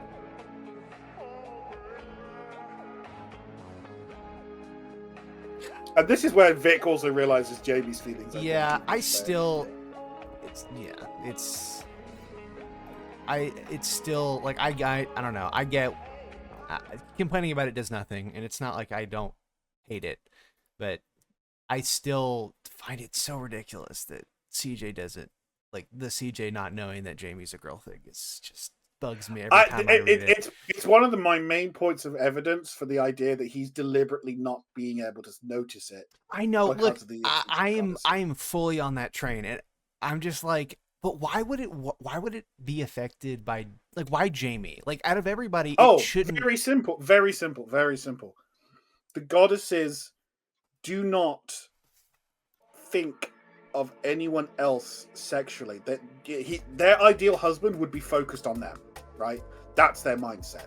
That their ideal husband would focus exclusively on them, because that's what a dream ideal of someone is about. It's about pleasing you. Like, I guess, because he doesn't. We don't see him fuck anybody else anyway. Although, I would like to think with that logic, that's why he also doesn't get to. He doesn't get to fuck Shayla there, even for briefly. I think by that point, I think he probably has enough autonomy to do that if he needed to. Yeah, because he's the one that because he is the one that initiated that, wasn't he? Yeah, and he only bailed because she told him the information he needed before. Yeah, that's true.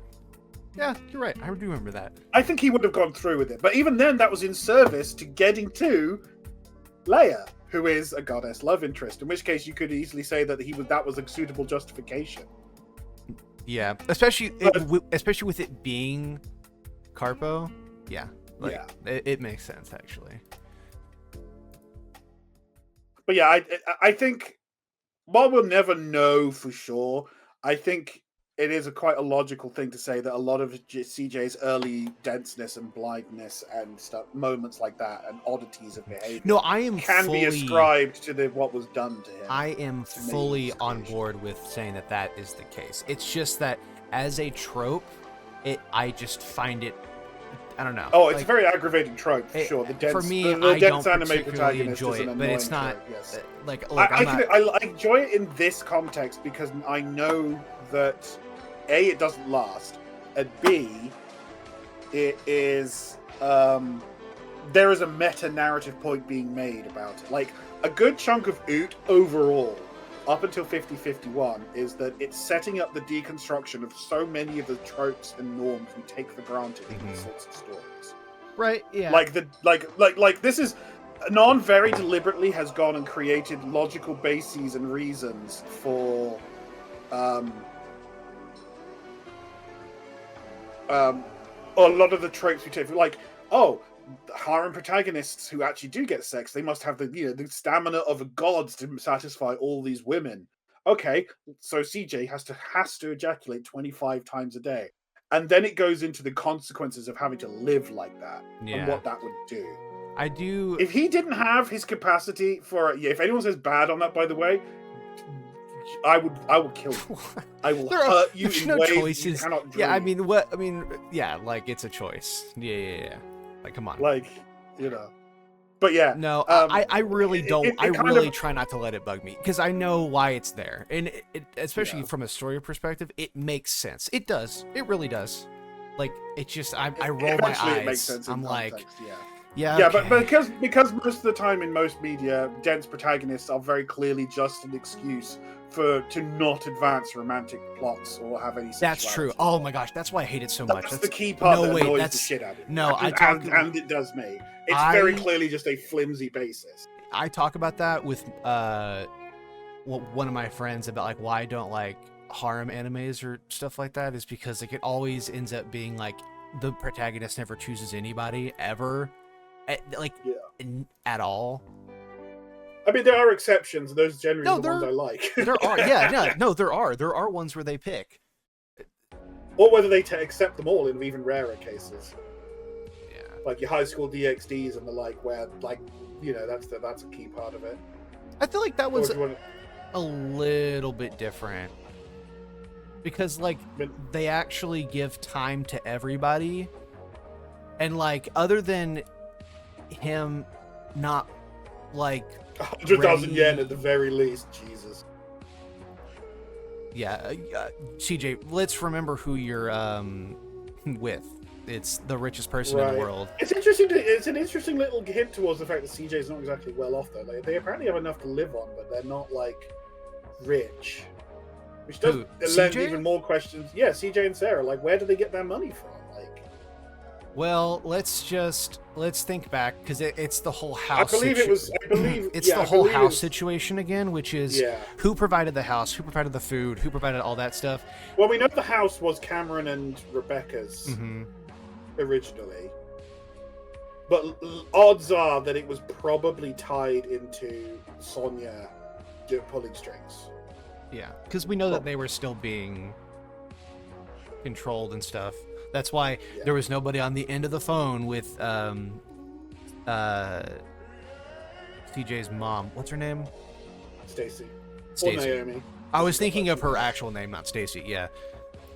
So it would probably just be some form of karmic happenings. Like, why is the power still on at this house that nobody's sitting at, or the water, or like lots of other small details that you can kind of just wave away with. Well, it needed to be provided for, so it was through. It's a karmic manipulation, right? Yeah, karmic manipulation. Sonia was already the vehicle for most of which, unironically, I don't have a problem with. So, like, at least they bothered to give an explanation in this. Like, a lot of properties don't. So Sonia also can just be the cover for all the things that happen in America while they were there. So, getting him into, signing off on him getting into schools and whatnot. Yeah. Mm-hmm. Yeah, and CJ not thinking about those things could even then be ascribed to the limitations placed on him.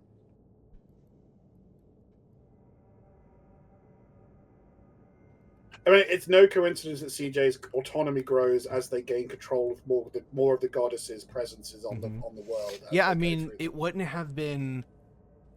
Without Tsukiko, we don't beat any of the goddesses, right? Because we can't trap them; they just end up going away. You can't do the chaining. Yeah, we've seen what happens, right? Like, with thinking of Alan as the example here. Keone. Assuming that let's assume they beat, so that they push Keone back, but then it seems like they had to kill the Keone shard eventually, right? Yeah. And then randomly, it seems like that they with the Carpo shard that everything's fine, but even eventually they had to like kill her, because Carpo probably was getting more and more involved, and she was getting more and more. There's no way to defeat them without Tsukiko tying them up. You're just buying time. Like, in theory, you could go to an extreme level, wipe out an entire bloodline, and then just look for signs of the next bloodline emerging, and then do it that way. But even my god, that would be such a that would be such a fucked up, interesting story. Yeah. Like, and to do that for an entire planetary population, to watch every single person's bloodline for signs of that emergence. No, it's quick steering around. We've got to stay on target. Stay on focus. This is the... And she immediately finds it, Mike. She immediately finds it. Yeah. There it is. Yeah, it's... And she even makes the very convenience itself. Yeah, she makes mention normally that we would be like moving boxes in this place looks pristine, not like it's been abandoned for 18 years. Yeah, like all the boxes just reappeared here, and the suitcase, and the books, and everything, in a place that's heavily tied to Grandpa. Like, yeah. And it's literally part of a hotel. Like, this is a penthouse, which presumably anyone can rent. Mm-hmm. This is a room across from it, to be clear. So not this room. But well, like, I mean, we know that doesn't she own the building? Like yeah, Grandpa did. So I guarantee Hayato you. simply set it up that this place was just kept on the books quietly, and then there's a cleaning service that comes in and cleans it like once a week, and that's it. That's the only activity the place sees ever. Yeah. You could easily set that, especially as this was his fuck pad for him and Kay. So odds are he just left this place, and then he arranges for like the suitcase to appear there. Nudges Matoi to mention the place too. Because if you really think about it, why would Matoi know about his fuck pad? Well, assuming that we agreed it was still on the books. Yeah, so... sure, but it's going to be probably buried on the books somewhere. It's an incredibly obscure detail. Yeah, that's a really good point, because like, okay, even if it was on the books, like, you would just go to it and like, oh no, that was just Grandpa's, private fuck pad or something like that. Like, that's not significant. It could just it could really easily just be written off as just another hotel room that's just like in a bureaucratic limbo and not used. Yeah, that is very strange. We don't get an answer to if we assume that this is if we assume that the theory of like Hayato nudging around Matoi and Jamie or whatever like that, other than the Jamie part actually getting like an answer in like 40, because he probably has to be a lot more obvious there with it. Yeah, because he has to be a lot more obvious there. That's only after because he's using the goddess's powers like a little bit when he's doing that, and we don't get to see anything that's like that. So I don't know. He doesn't need to operate on that kind of level at this point because they're mostly unaware of the spiritual. He doesn't need to like. Also, this is before he has his big power level upgrade when he wanders off after his defeat and like disappears for like an unknown length of time on the other side, where like he talks about it as like he's been wandering for centuries, maybe even a couple of thousand years. Yeah, he makes it seem because he makes it seem like he's aware of like his own timeline as well. Like especially whenever when Misaki reappears, and he's like, and she reappears, what are you doing? It's really interesting that she reappears in his timeline further back along. Yeah, and he's aware of it. And that's such a key point as well. She's like, yes, Jamie, this has happened before. You did get drunk, and then some stuff happened. What's really funny is that we actually I don't think we ever talked about that. With Misaki appearing further down the timeline and Grandpa able to like what we would presume to be present day Grandpa, he's able to go back on his own timeline and revisit stuff because of how you can't intervene, but you can like look at it like through a lens. Sure, but hold on, but he's able, but like that even by the nature of that scene that they were in, Hayato wasn't there. Like, he was not physically there, so he cannot be remembering something.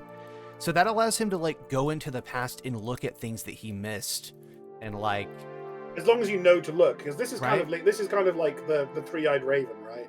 In sure. If you know where to look, obviously. If you know to look, then yeah, you can see any point in the past, but you have to know to look. And it could give him more insight, like especially if he's So here we go, the second drunk kiss, and this is where CJ freaks out, and this is where everything goes sideways in this arc. And it's really easy to judge CJ harshly for this, but I think there's multiple reasons he could be reacting like this. Like, and he does apologize. He tries to apologize really quickly, but like it's a combination of gay panic, like because he doesn't know that he's into dudes or if he is or not. Like this is a real mystery for him. Well, it's really confusing because at this point, and then of course there's also the simple fact, like we mentioned earlier, maybe the goddess's influence on him doesn't want him to like accept advances from someone else. Right. Well, he does flashback to Vic there, so this is another moment where he thinks he really fucked up.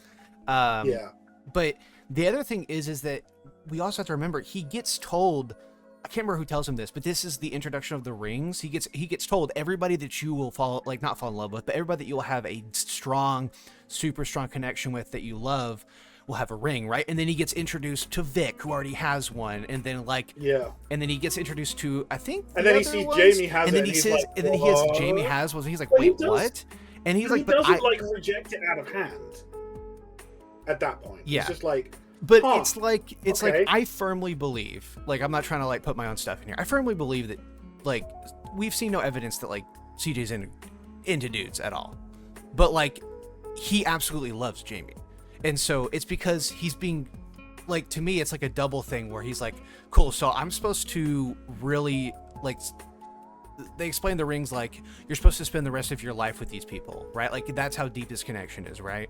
And it's like, so I'm supposed to spend the rest of my life with my best friend? And he's like, well, I mean, that wouldn't be awful. I really do like Jamie. But and then he's getting the clouded vision of, well, I'm not supposed to like Jamie because the goddesses are controlling me.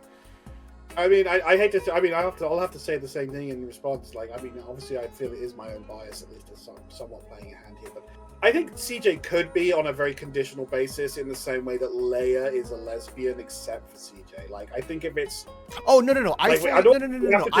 on, because Anon already addressed this. I fully agree with you. If Jamie really was a boy, I think CJ would still love her. Yeah, I fully believe that. Them, however you want to put it. Red nail polish and never again. Oh my god. It never goes away.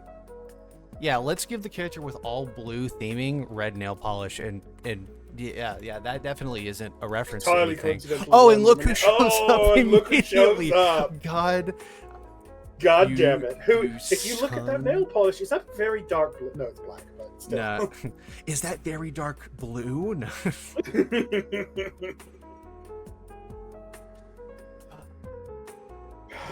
But also, we should also, a quick note for the previous conversation we just had. Femboy Jamie patch is a genuine thing that will happen if Anon ever gets to 10,000. Mm-hmm. So, if it'll happen. I mean, I'll give you if. I fully believe Anon will do it. I just don't think I have full. Will it be when one is? Here's what I'll say. Here's what I will say. Okay. I want nothing more than Anon to be incredibly successful. As a matter of fact, I want 100%. Anon to truly reach that amount on Patreon. But that is such a high amount. I'm just saying, I don't think we're going to reach that anytime soon. Who knows? I could be wrong. If I'm wrong, I'm happy. Seriously. Because that means that everything went really well with a bunch of other stuff. But I don't like. I hate when you get your hopes up, and I'm like, I just don't want you to be disappointed. Because that patch also comes the and I will also admit that there is a small slice of bitterness over the Baihi incident. It's fine. It's okay. How could you do this to me, Anon? How could you? Yes, because he did do that specifically for you. 100%. You think? Yeah, I was the one who said that was a joke. You're the one who said that seriously. No, I seriously think so. I'm not joking. I think I'm being for real. No joke. I think if you hadn't been like, because you are being obnoxious with it, but like you made it pretty clear that you wanted to see something happen with Baihi and CJ or something, right? Yeah. Like, I got and you know, like I said before, I don't really think CJ's into dudes, and so Anon's like, okay, cool. So here, we're going to have the next best thing. You decided you wanted to be interested in the boy fairy. Well, the boy fairy can also become the girl fairy. So, Anon, you son of a bitch. He may never admit it, and maybe he denies it, but I swear he did that on purpose for you. I fully... But you know what? You can ask him, because I know if I ask him, he'll say it was just to fuck with me. But you might get an honest answer. We'll see. I know he's busy with some stuff. He's on vacation. Well, he's on vacation for New Year's and stuff. So yeah, and he's got to. Well, he's got to come back and he'll give us. We'll be getting 58 later this month. So. Yep, we'll have this out before then. I wanted to make sure we might have another retrospective up before. It depends on when the new chapter releases, so we'll see.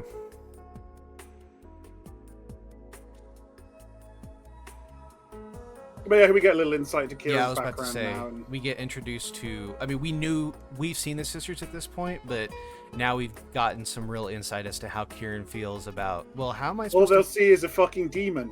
Really, Kieran? You? A demon? A being of the other side? No, you're not. You're just a damaged person. And both of those things were true. Yeah. Oh, poor Kieran. This is the beginning of really what makes me liked Kieran more for her story. Yes. Especially she is with incredibly cute here. Especially with how she is in this arc, with her trying to fight back and unable to against her own like self-doubt, like very viscerally as well. And she's also very demure with it. Like she doesn't really get as angry. It's very, very self-conscious more than anything else. Yeah. Go back a couple. Mm-hmm. That wasn't really the you. It was her. Which Sarah. again Sarah. isn't unfair to say. Sarah's correct technically. Oh, Sarah. Yeah, these retrospectives really just like make you go. Your other half is actually very sweet. That's. I know she's talking about Misaki here, but Oh yeah. You even did something to grow. This is a whole string of Anon, you son of a bitches, right here. Like you said, we were lacking in them lately. Well, this whole conversation's like 3 or 4 at least. Yeah. I'm really not sure how you were able to do that to her. I couldn't even scratch her when I tried my best. Which is an interesting way of showing that Kieran is true Crow. Mm-hmm. Which is why she's able to interact with both of them and damage both of them if she needs to. Not that she would with Sarah, but you get my point. I'll never forget how like so taken back I was whenever we in Kieran's arc when it was talking about how like how bad she really was with like her sisters and even Ashley. Like I'll never forget like reading that chapter and it being like, oh yeah, by the way, you beat the fuck out of Ashley. And I was like, whoa, what? I was like, whoa. I was like, I know we like, there's things, okay, let's be real, okay? We have characters that have killed hundreds of thousands of people, galaxy, like things that are way worse than beating the shit out of somebody. Yes. But like, hearing Kieran being like, yeah, no, I beat the fuck out of Ashley, I was like, whoa, that's insane. Right. I just was like, okay. I mean, even that with how she was with Ashley was fairly light. I mean, she pretty much killed Lindsay. I mean, hell, that's another one that everybody kind of like glosses over. Straight up likely, oh straight up. God. Yeah. Like Lindsay should have died at that point. Her skull was fractured. She should have died. It was only the supernatural like element to her that kept her alive. But I refused, and then I decided to grow wings and make my tits bigger. They were already pretty big, to be fair. Yes, that's true. It still highly entertains me that Lindsay's got some of the sluttiest clothes out of the entire cast, which is saying something for her other side appearance. And yet she's the most bashful of them. I mean, actually, funnily enough, other than the fairies, which she has more akin to than the goddesses with her power-ish kind of. I mean, her probably more tied to Hebe, I guess, to be fair. But like, all the other girls, like, but Hebe is the origin of the Fae, so you're still not wrong. Oh yeah, no, you're right. Other than the Fae, like she does have the most, because even Ashley's is like a suit, like it's not showing anything. Yeah. She's wearing a bikini, just a really skin tight suit.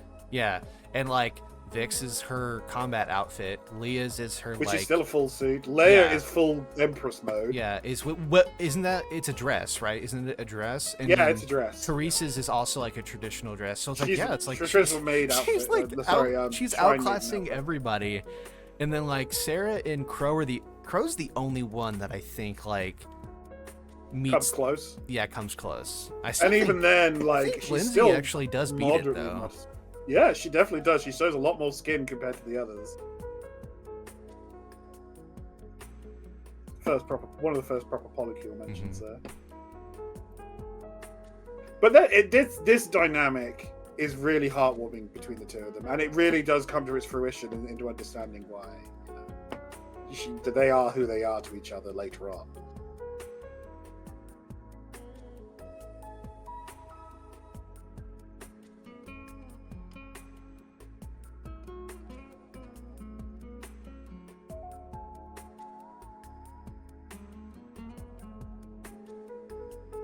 I mean, this is such a really quite important. Go back a few lines. Like she says, "Everyone can change. You've already shown that."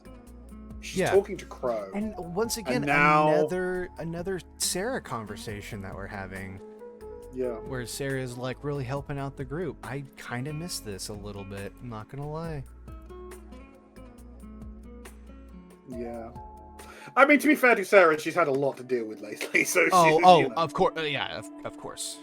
And here she gets the hit from. Also, did you go back? Notice the color of Kieran's hair has suddenly gone very red. Oh yes, because they absolutely transitioned to a other side, spiritual adjacent thing.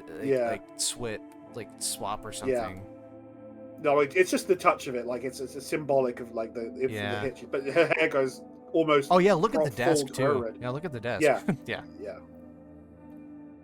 But just to show, even just the faintest touch of the other side, she starts to go Crow. Oh, look at them two working together. Pretty adorable. And here we see Jamie probably at her lowest ebb. Like, I know she has what happens later on, but like, this is just all of her fears and anxieties. This starts it. I mean, yeah. Yeah. And this is, which explains why she's able to be kidnapped right now in some respects. Like, she's at her worst. So this is where Hayato is able to reach out and nudge, I think. Or even if it wasn't him doing it on purpose, it's still just a good opportunity. A nice big open gap there. And look, there's another one just to the right. Yeah. I mean, we know Anon liking to fill out the pictures as things progresses, so I'd be surprised. Yeah. Would not be surprised if there's another slot available. Don't know who it would be for. Probably for Kieran versus Misaki. I mean, it was mentioned today that one person's idea was that Misaki gets a human body and then the world kind of retroactively makes her and Kieran twin sisters. Which would be really fun. God, I hope that's the truth. And then we'd have Misaki present as well the whole time, backfilling how it should be. Yeah. Which would be really fucking cool, I have to say. Because it would make sense, especially with how Misaki's portrayed in the story of, like, she's there from Kieran's perspective. She just, can't do anything. And she was there beforehand, like the split. Yeah. It's really important to remember that Misaki, that Kieran has only existed as a discrete entity from the rest of Crow since chapter 15. Yes, technically speaking. Yeah. Technically speaking. No, I mean, no, you are correct. It's just that, like, to say that it wasn't Kieran before isn't, like, 100% true. But no, because it was Crow before. It was Crow, and bear in mind, but the Kieran name was something Misaki took on before all this went sideways. So it is her as well, in a sense. What could you want from me? That's easy. I just need one of your descendants. You cannot have my son. That isn't up to you.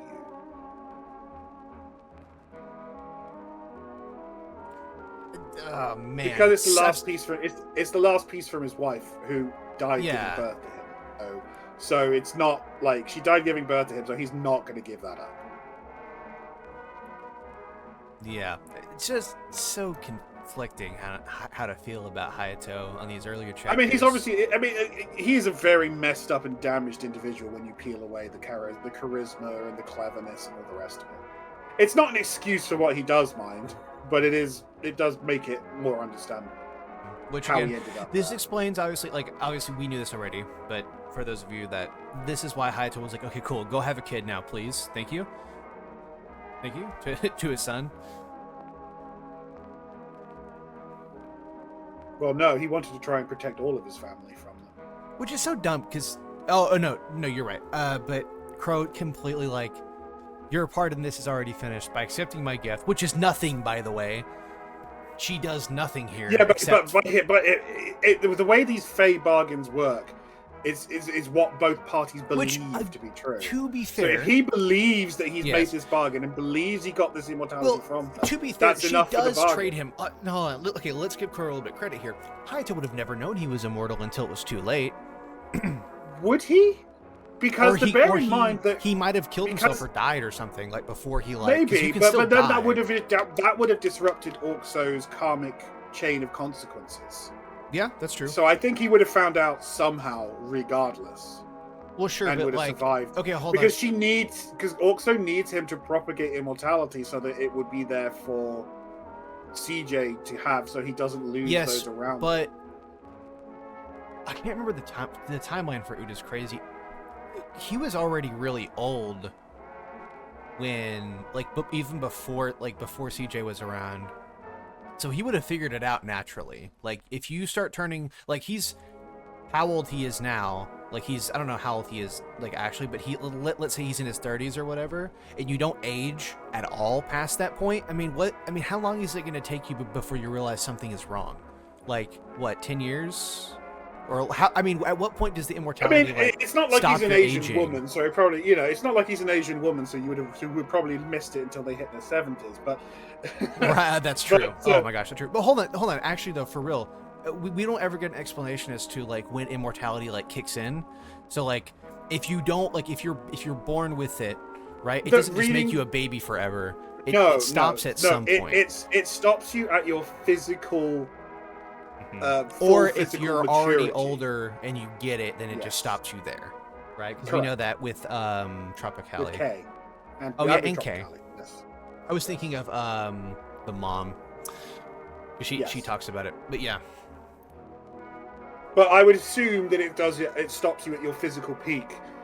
You'll live how that's exactly defined as long as you want to, which means you can't. Yeah, it's not full immortality. It's functional immortality in terms of aging. But he says this. He's like, what if that thing took someone 300 years from now? Someone I would probably never know about? Well, you just became immortal, dude. Do you think you're not going to be around? No, but he's probably not going to be able to keep track of every single child of I guess that's fair. Generation after 300 years have gone by. Yeah, your great-great-granddaughter or grandson. Especially if it could just be they knocked someone up and you never even knew that you had this great-great-great-great-granddaughter from this one dude. It would be impossible to track unless you kept your family very limited.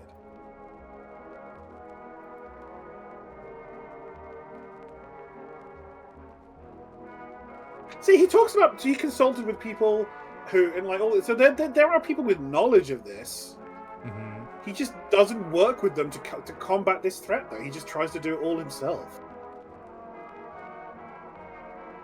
Which is it's probably the biggest mistake he makes, is to try and solo it all, because without anyone to actually directly be involved and help him, there's no one to check his ego, which then just keeps escalating his mistakes. Which is actually really funny, because for the people that he talks about here, he claims that they've seen and heard conflict, the four spirits, worlds burn. Yeah, but they probably see it through a metaphysical lens rather than be seeing it as in a very real sense like him. It's important that burning memory is in capitals there. Anything that gets capitalized in is fucking matters. So with that burning memory line, which we don't hear very often, I think this is one of only 2 mentions. Speaking about all Crow to reignite think about that line though. All to reignite a burning memory. Wow. What is a memory of someone but how you idealize them in that memory? What is CJ but the idealization of the memories of Elenath made for? Yeah. Just which again, hold on. Which again makes me think also when we compare all the other CJ shards against actually just CJ, the goddesses are fucked up and messed up, right? At this point, right? But they made a perfect the perfect version of their love, right? But they all say that he is so much like him. Crow, even messed up Crow is convinced that it's him. And maybe it is truly the case that they did make an almost exact copy of how he was, right?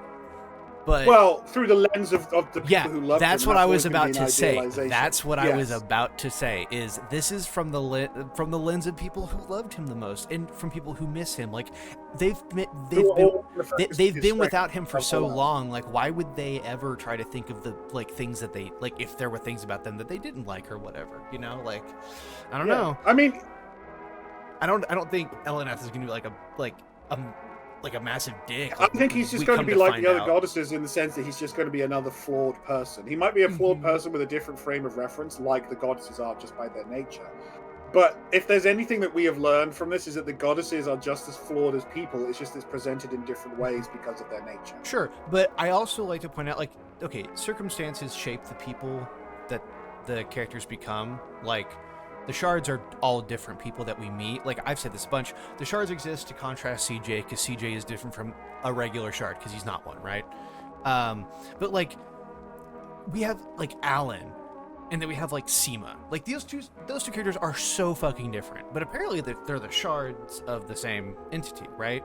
It really just makes me wonder, like, I wonder if we're missing a part of, like, an LNF, like, personality. Like, I don't immediately want to attribute that to being like, well, Niall's okay, like no, I know what you a mean. shard. But look at it this way. We've all heard from various sources about different traits of Elenath. Like, we've heard that he's the aspect of glory, and he's honorable and compassionate and loyal, and that's Rodell, because that's what Rodell embodies. Those parts. Okay. Yeah.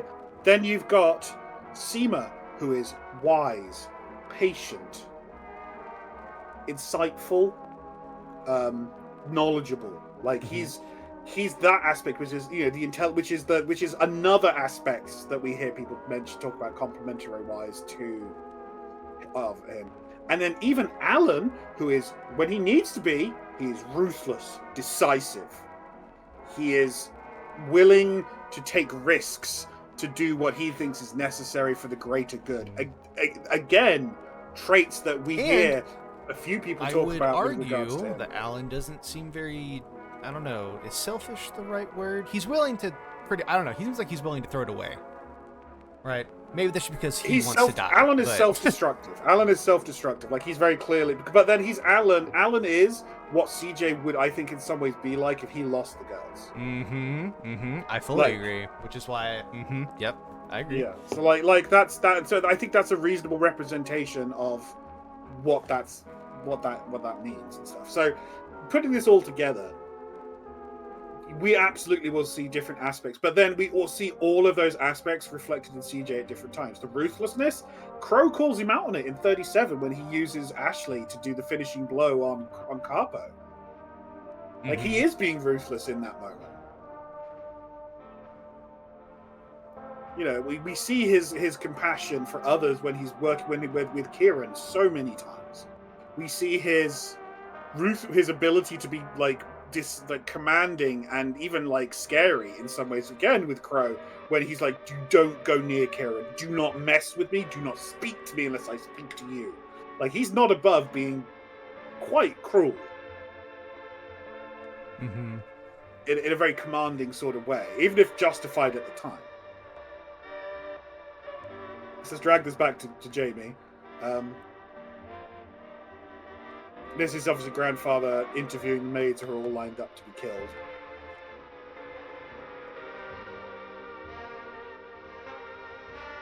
Dead. Yep. And Everybody quite dies. horrifically as well. Yeah. Like, they don't die. Yeah, like this whole sequence really nails home how messed up Grandpa Hayato is by the end. Like, he's not just killing people; he's torturing them with a purpose, but still. See, I'm gonna kill you, but I won't do anything bad to you, of course. No. See, that's not. Oh, it's for greater good. The greater good. The greater, like, that's honestly like the key thing with Hayato. He justifies every single act of horribleness that he does. It's for the greater good. And here's the great thing: I had to do it. Is Hayato is written in such a good way that, like, he believes it. He, like, nothing Hayato and ever you can has totally ever understand done. why. Like, you get why he believes it. Like, he can, and in a sense, it's so easy to justify to himself because it is easy to justify it. The world is at stake. Of course he has to take steps. It's again, it's like Hayato's right. It's just how you went about doing it. I mean, and he would argue, well, there was no other way, and I'm like, maybe, totally You fair. don't know because you but didn't don't really know. look very hard for it, did you? And the solutions you came up with always seem to and revolve it just around really sucks you because this just all goes back being to a this hero all being or a Crow's god. fault. Kind of. You know what? I'm gonna take a stand here, though. Do you know whose fault it actually is? If you really want to draw things back, Anon's. Orxo. Oh yeah, no. I mean, All of her karmic manipulations, the side effects and consequences of how those made those events happen, and all the other stuff, have actually been a huge part of what's made things the way it's they are. really, it's, I mean, okay, let's even go even deeper. It's nobody's fault, because if Hayato looked into the abyss and didn't see the 4 destroying worlds, well then he has no reason to freak out and try and save the world, right? So it's the Force fault. Well, why is it the Force fault? Well, because the shattering happened. And why did the shattering happen? We don't really know. So is it Crow's fault? Is it Elenet's fault? You know, I mean, it's just everybody's fault that's on a cosmic scale. And we can all just loop around, right? Because it all just backtracks into, well, Hayato saw this, so he did this. And then Crow appears and does this. But she was going to do that anyway. You know? Right.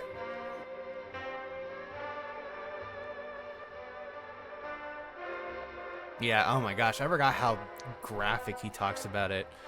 It shows and how detached he is. Like he just he's seeing that he talks about them only in the context of the purpose they serve and the events that was doing it.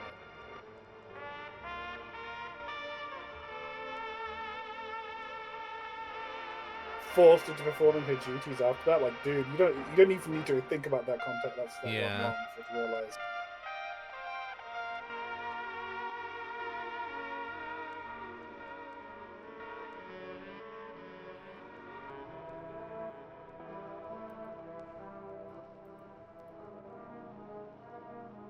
No, he didn't actually murder them.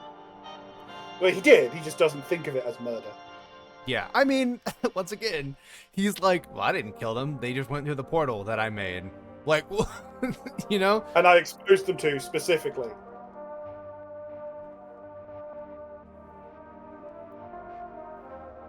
I totally forgot how funny Hayato is in some of this stuff. Like, it's not funny, but he's like, don't worry, you won't have to do any of this, right? I'm like, you have to laugh at how disconnected his mentality is.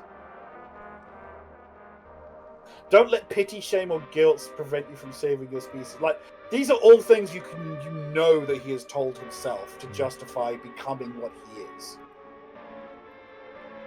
And every time he didn't succeed, or every time it was just a delaying action, he escalated what he did in response because he couldn't handle losing. And then he's a narcissist. They can't cope with failure. We get the tease of like, yes. Can you think of my face? Do you even know my name?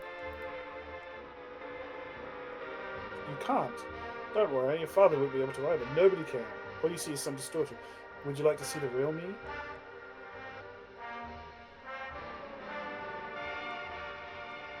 A little too late indeed.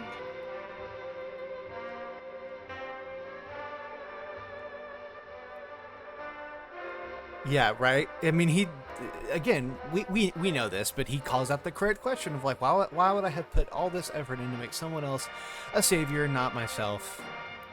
Who are you? The very fact he has to couch that question, though, says so much about him.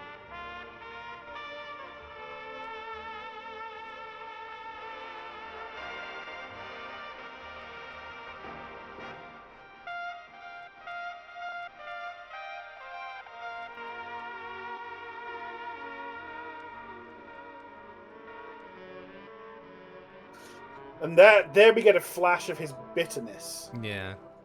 Envy, almost certainly. Your curse is like I love this. It's like you perform your duty, and your duty is to live on. Right? You exist for a reason. I don't remember that. You exist for a reason. Yeah, this is all. This has been voice acted for a long time. You exist for a reason. You exist for a reason. You exist for a reason. You exist for a reason. You exist for. You exist for. You exist for a reason. You exist for. You exist for. You exist. You exist. It's like a combination thing, all saying the same line, just in different stresses. Wow. Yes, we've come to the end of 21. This is where we'll tighten things up. Pretty good. So yeah, Yeah, we steamed through it. lots of Hayato talk. That's kind of the. Yeah, I really want to make sure we focus on that because these chapters, I swear, every time I go into public spoilers or talking about stuff, people still talk about this chapter and the next chapter a ton. So we'll make sure we. Although I do chalk some of that up to simply to being Jamie being the most popular girl. Jamie fans.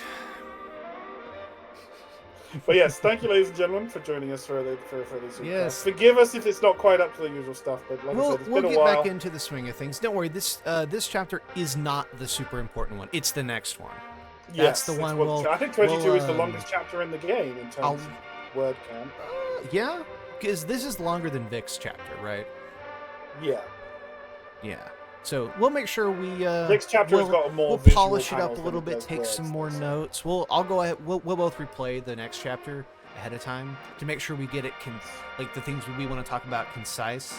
Because I want this video to be There's one a that lot to people talk can about. go back Yeah, to.